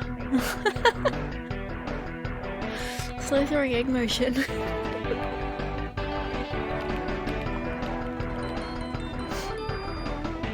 Glitch egg. Yeah, it's really strange. They got the Ultima 9 I got a skeleton fall inside off me. the mountain animation. Oh my god, what the fuck? I'm gonna make so many penises. I'm actually still working on a penis. I still have it like on the screen. I'm not gonna show you guys. I don't have it hooked into the capture card. And plus that's for my eyes only. But I'm gonna finish up what I started. It's got rockets on it. It's a big phallus with rockets and fans, and boy, it's so good. If you guys are making penises in Tears of the Kingdom, post it in Discord. Let us see it. A rocket man. Especially when Gil has the key.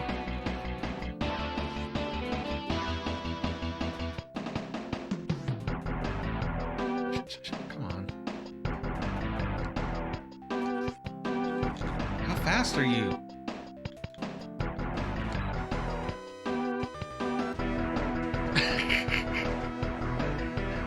No, it just... Oh, I'm here. What was that? Did you know that in terms of Danivision fish compatibility, tuna is the most compatible? Providing a There we go. taste and easy meal integration, tuna is an effective fish meat to add into things such as sushi or sandwiches. All tuna is now Vaporeon free. You heard that, Danny? By all means, consume tuna.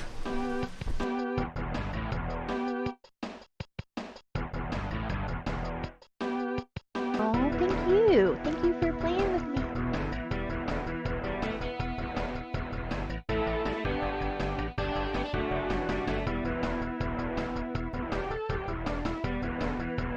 Yeah, I'm not gonna be streaming late tonight. I gotta shit.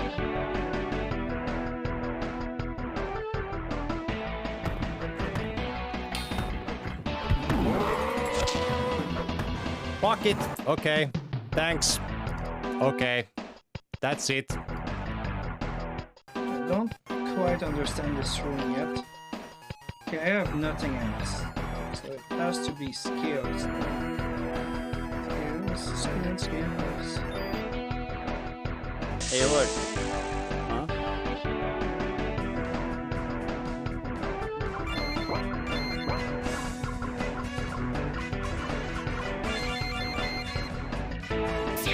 None, because there is no speedruns for this game yet. It's new. Uh-oh.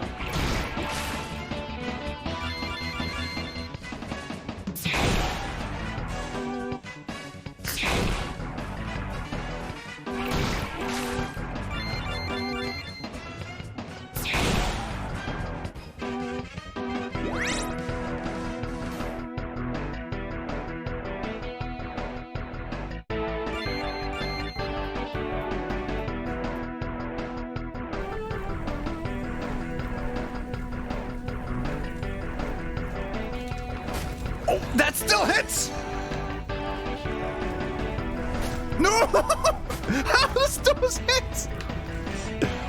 That doesn't make sense! He hits way too far!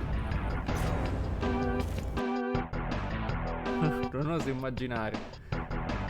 Io l'unico gioco di Pokémon che ho giocato è stato Pokémon Rosso sull'emulatore del Game Boy quando facevo le superiori, qualche annetto fa. Ok, nulla, cominciamo. Un'altra cosa prima di iniziare, ragazzi. Qui diamo gratis via dei giochi, c'è un elenco di chiavi Steam, eccole qua. Questa è l'attuale lista, ma va...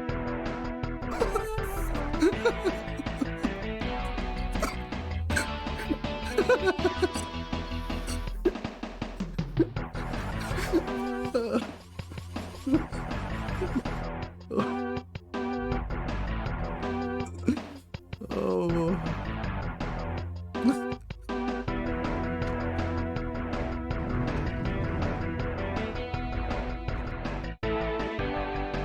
Alright, and like I said, this might be the last you saw of me here on Twitch. Alright, let's do it.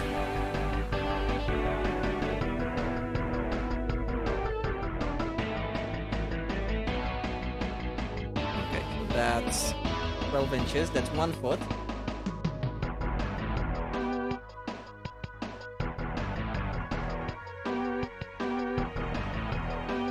And that's 24 inches. That is 2 feet. That is 2 feet.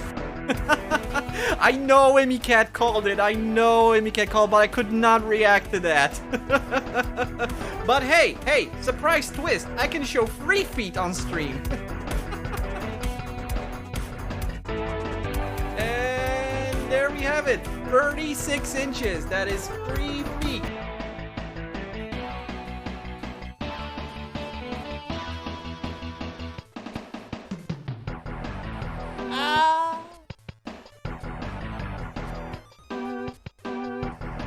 That's okay, I got 4 lives anyways, and I knew that I would lose one. It's alright, I'm just gonna have as much fun as I can, like a hot dog on a bun, man.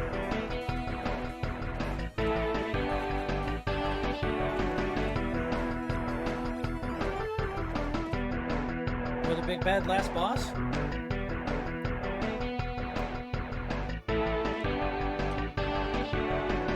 Sir Nate, you've been a tireless master. With this, someone clip that. Our current duties are complete.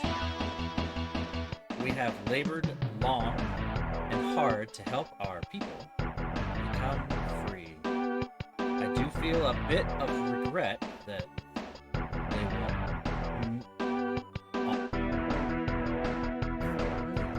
Are you sure you don't want to back out?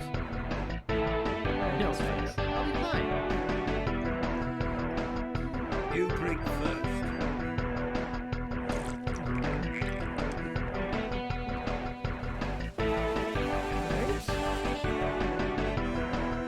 Now it's your turn.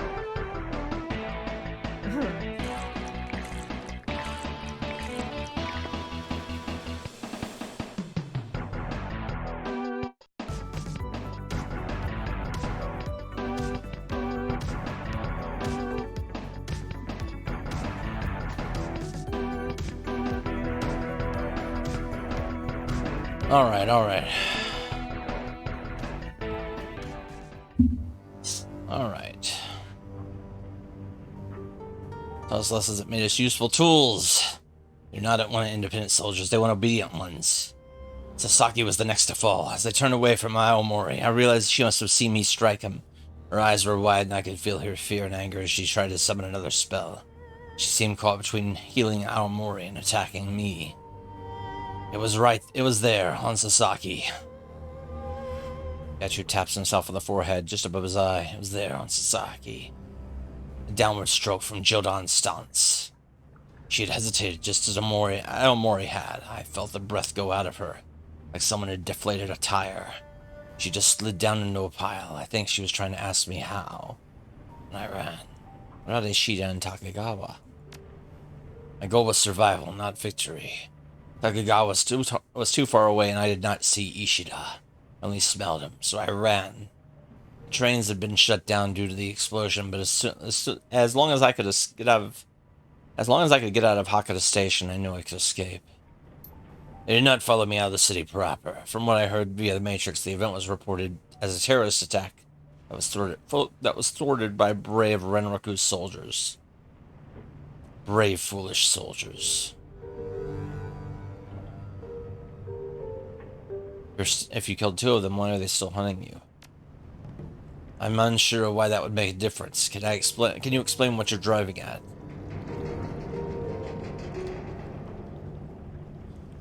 If you train with your unit so extensively, won't it be impossible to replace the ones you killed? Ah, I see. I think your mistake in seeing this from practical perspective. The problem is emotional, not mechanical. Holding his arms over his chest, Gachu continues to explain. The nature of Red Samurai assignments is such that the losses are generally 0, or the entire team. In those rare cases where Red Samurai teams suffer partial losses, the remnants of impacted teams are shuffled together and undergo retraining. Sasaki and Aomori will undoubtedly be replaced. The problem is, I cannot be replaced. Simply put, I am not dead. Ordinarily, a missing Red Samurai would be considered dead for purposes of reorganizing teams, but Renroku knows precisely what has happened to me. What's more, my failure to do my duty reflects badly on the unit.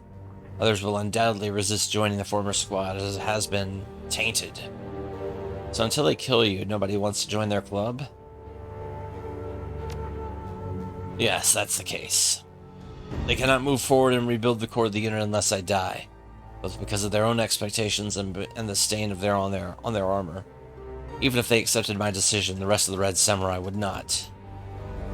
They have hunted me in Japan, Shanghai, and Beijing, and now I'm certain they'll hunt me here in Hong Kong. The cycle will continue endlessly for the foreseeable future. Such is the way of things. Wouldn't it be easier if you faced them down rather than run? How do you mean? I've faced them several times in the past, in Fukuoka and in Shanghai. That should have a deeper meaning I'm aware of. I've already done as you suggest. You're capable of striking back at them. Aren't more of them dead? One way or another, this will end with either you or them dead. You've got to take action. What do you believe I've been doing? Certainly, I've not been allowing them to attack me out of goodwill. If you're as good as you claim, you should have been able to finish this assignment. Yeah, I goad him into killing the entire rest of his squad.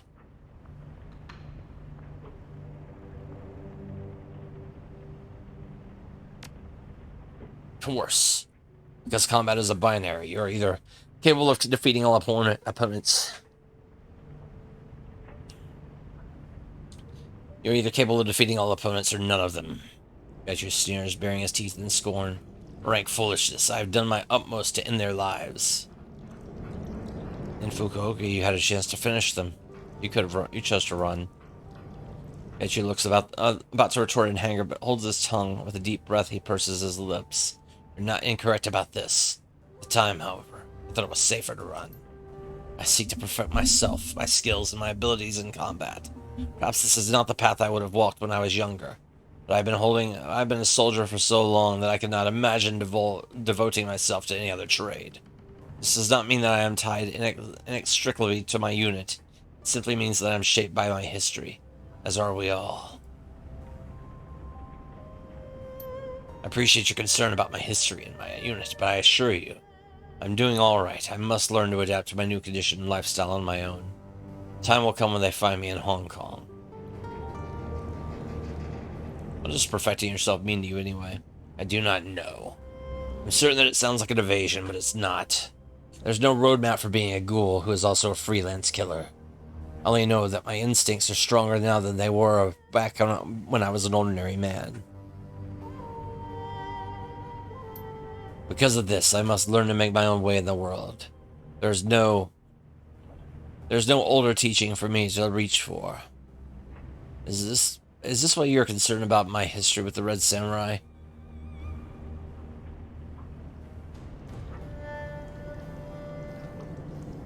It's hard to break old training. Well, let's see here. I just want to make sure nobody comes gunning for us where all our attention is elsewhere. A fair concern, I admit. I'll take this under advisement. I do not wish this team to be harmed by my actions, or lack therein. Behold. Artyom Havoc. Artyom Havoc. Artyom Havoc rated the stream with 32 viewers. Artyom Havoc, how was your stream? Hello, Spellcross. You're doing some Mech Commander too. Nice, nice, nice, nice. I want to replay those games again someday. I had the first Mech Commander on PC after my. Hey Sakura, how's it going? After it came out, and yeah, nice, very cool, very cool. Well, thank you for the raid. To new folks, I'm Rat Clown Car. I do RPGs of all kinds. Right now, I'm kind of in the middle of the Shadowrun Harebrained Schemes trilogy, which is really good. Got some problematic stuff in here, but it's really good. And yeah, it's really well made. Lots of RPG stuff. Lots of hey Hairball, how have you been? Nice to see you. But yeah, it's got a lot going on with like character development, with team development, with role playing, with tactical tactical combat, tactical RPG type combat. Really just a lot of different things you could be doing in this game. Oh my. Right now we're kind of in the middle of talking to a ghoul samurai that we recruited. Basically, he was a corporate red samurai for Renraku in his life, and then he was changed to a ghoul, and so now the rest of his team is hunting him down because to kill him so they could replace him. I guess because he's not dead or whatever. I have no idea. It's a weird thing. But he's on our team. We got him, like... We got him in another weird mission situation a while back. And a while back in the game. Yesterday in game. But, yeah. That's right. I'm glad that it's pretty much... Yeah, that's pretty much... Hairbrained Schemes is run by Jordan Weissman, the guy that founded FASA and created Shadowrun, Battletech, Crimson Skies. Did a lot of good stuff. But yeah, it's really cool that he was able to, get some folks together to make new Shadowrun games, though. Especially with the way that just Microsoft completely botched that situation. And considering what FASA Interactive wanted to make for that Xbox Shadowrun game, but weren't allowed to because of, I guess, the zeitgeist of Halo multiplayer. I don't know. That's probably what I'd say. Hey, Mr. V, how's it going? Yeah, a bit. It's bothersome pest is I guess what his name means. According to a previous mission. Let's see here. But yeah. It's there's a lot of dialogue in this, a lot of reading, so it can be kind of exhausting. I'd put the question to you then. If you'd been changed into a ghoul, what would you do? How would you improve yourself and learn to live with your condition?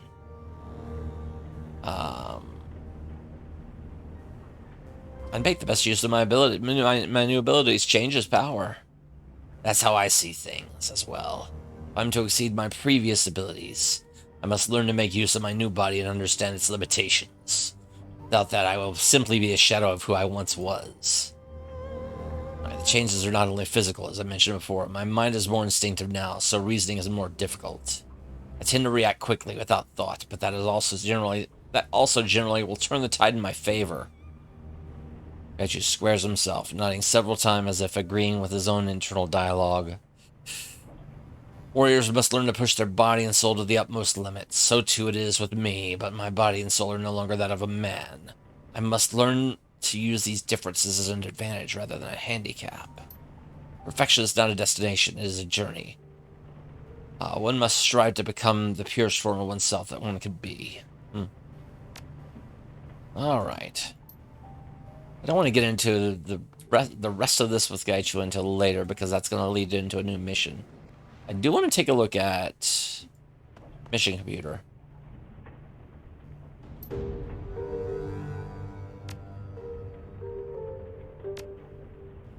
Alright.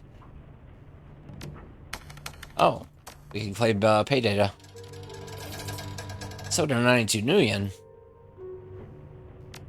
And like, I would love to see another modern take on another attempt at making a big budget Shadowrun game, but I'd be just as happy seeing a second trilogy of these. Honestly, like I was saying for years, I would love it if like Obsidian or somebody like that got to take a crack at Shadowrun. But yeah, another trilogy of these games would be also just great too. Because these are excellent, especially Dragonfall. Dragonfall was just too good, and there's some parts in this that kind of miss the mark versus even Dragonfall's stuff, because this came out afterwards. And there's technical things that don't work out for this one. There's narrative things that aren't really communicated nearly as well. It's still a good game, though. It's still a really good game. Alright.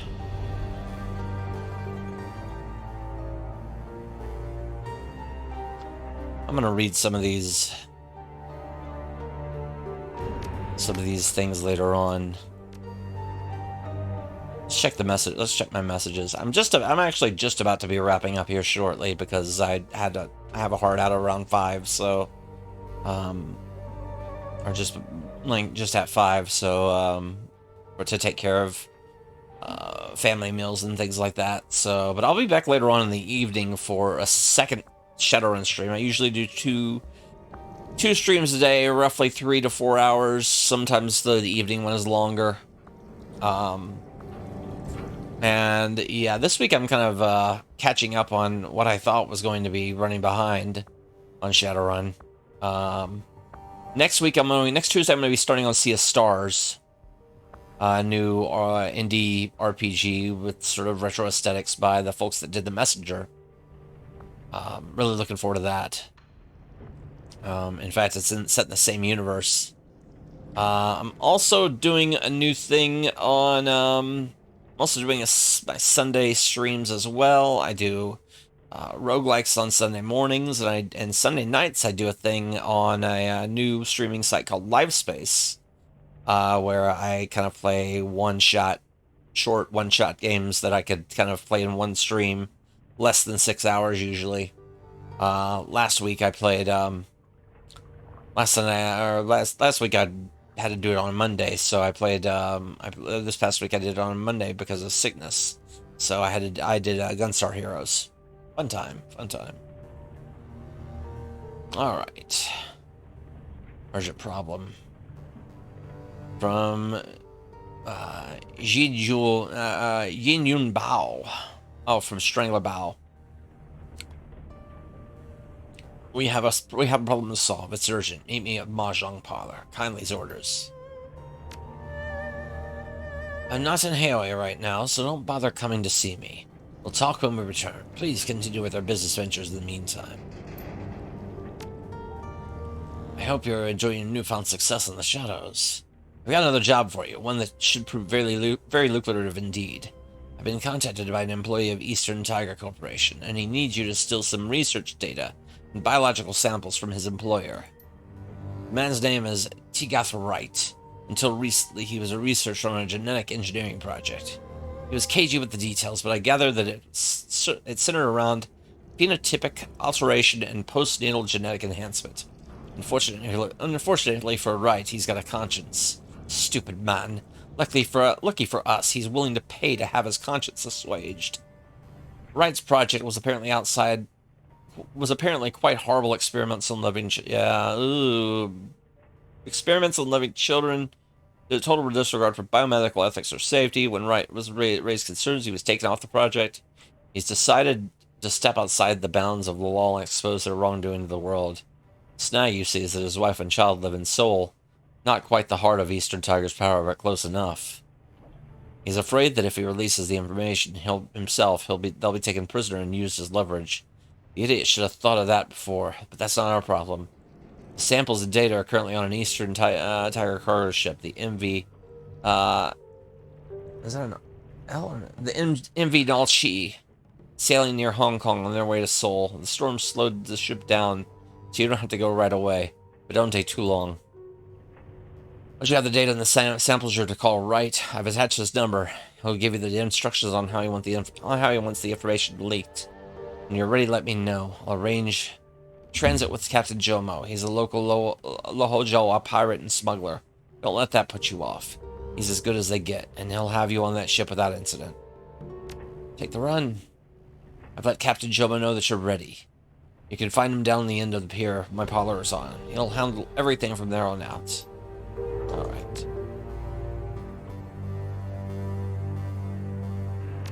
Let's walk away.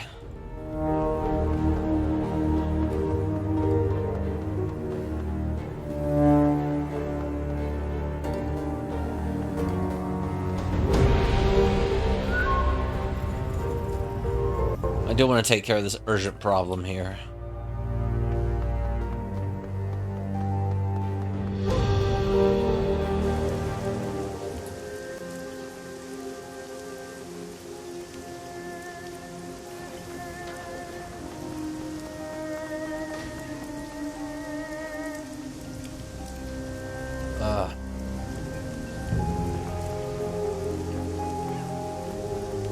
got nothing else to do.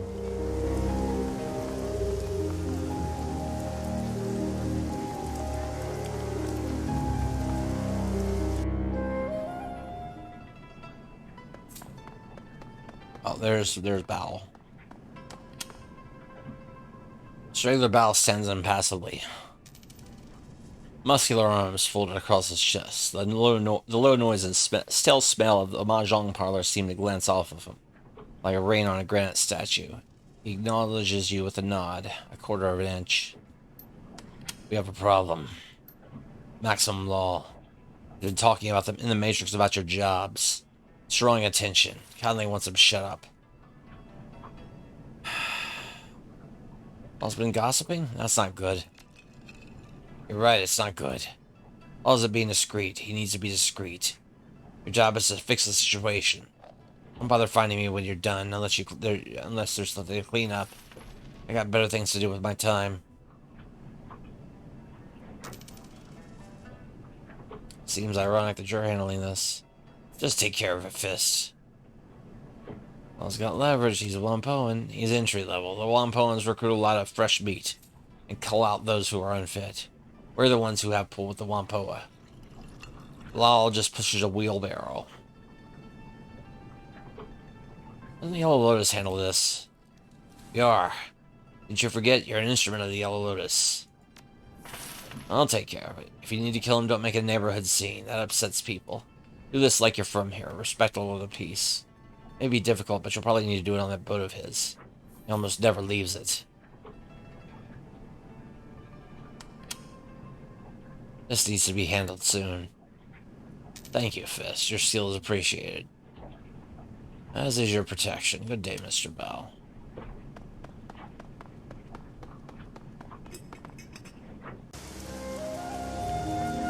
Ew.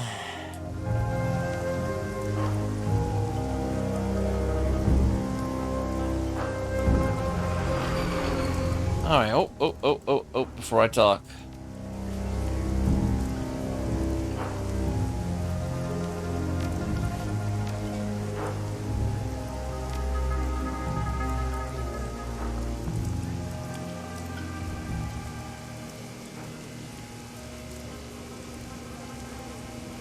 Yo, Fist, how can I stop the carnivore? What do you need?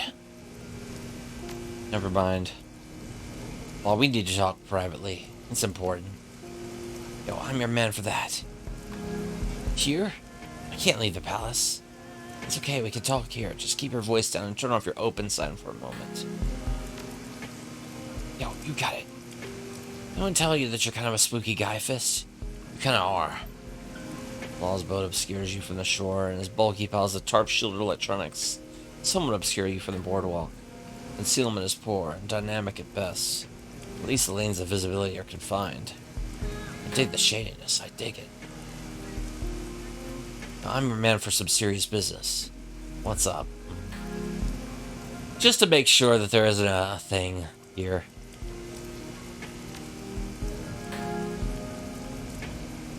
A crowd of workers is moving goods across the nearby dock. Some are looking your way in the water. You're in plain sight. You'll need to keep Law talking and wait for an opportunity. Looks like the workers will be gone for a minute. We have an information hygiene problem. I need my crew on chat boards. People talk. Whatever, it's no big deal. The BBS and the Wampoa boards are secure. This is what Wampoa does. We handle info, and right now your face is golden in Wampoa. The BBS isn't secure. It's not supposed to be. What do you mean? They're data havens. You're not actually a Decker, are you? Data havens are anonymous and hard, not secret. You're serious, aren't you? Oh, no. Oh, fuck, man. What have I done? The swallow's hard. Sweat runs in streams down his face from under his VR goggles.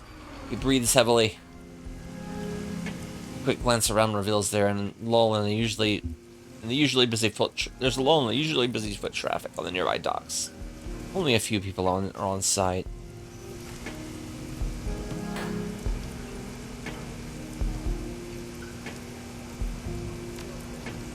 Any struggle is likely to draw attention. The Without silenced weapons, drugs, or special magic, there are a few ways to dispatch law here quickly and quietly. This will take some strength or skill. The wires from the hollow sign hum with voltage. An arc of blue-white electricity jumps between their exposed cores. They could easily electrocute a person or two people if you were part of the circuit. I can't use my blades? All looking at you expectantly. Only a few people have line of sight on you and Law. You can see them from the corner of your eyes. There's a distant boom and clatter. The people of the docks all look away towards the sound. The place is too busy and the concealment is too sparse. I have to talk Law into solution.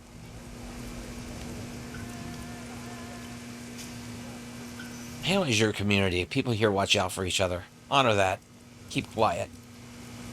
What should I do, Fist?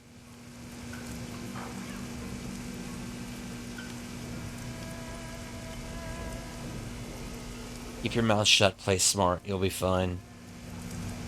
Thanks, Fist.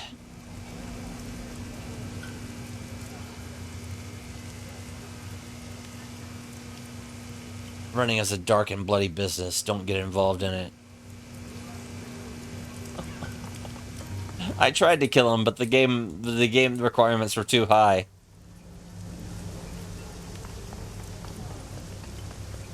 Oh well.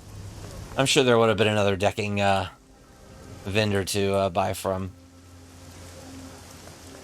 Well, that's okay. We failed to kill a guy. Because of something, I don't know. I don't know. Let's look at what sleep brings us.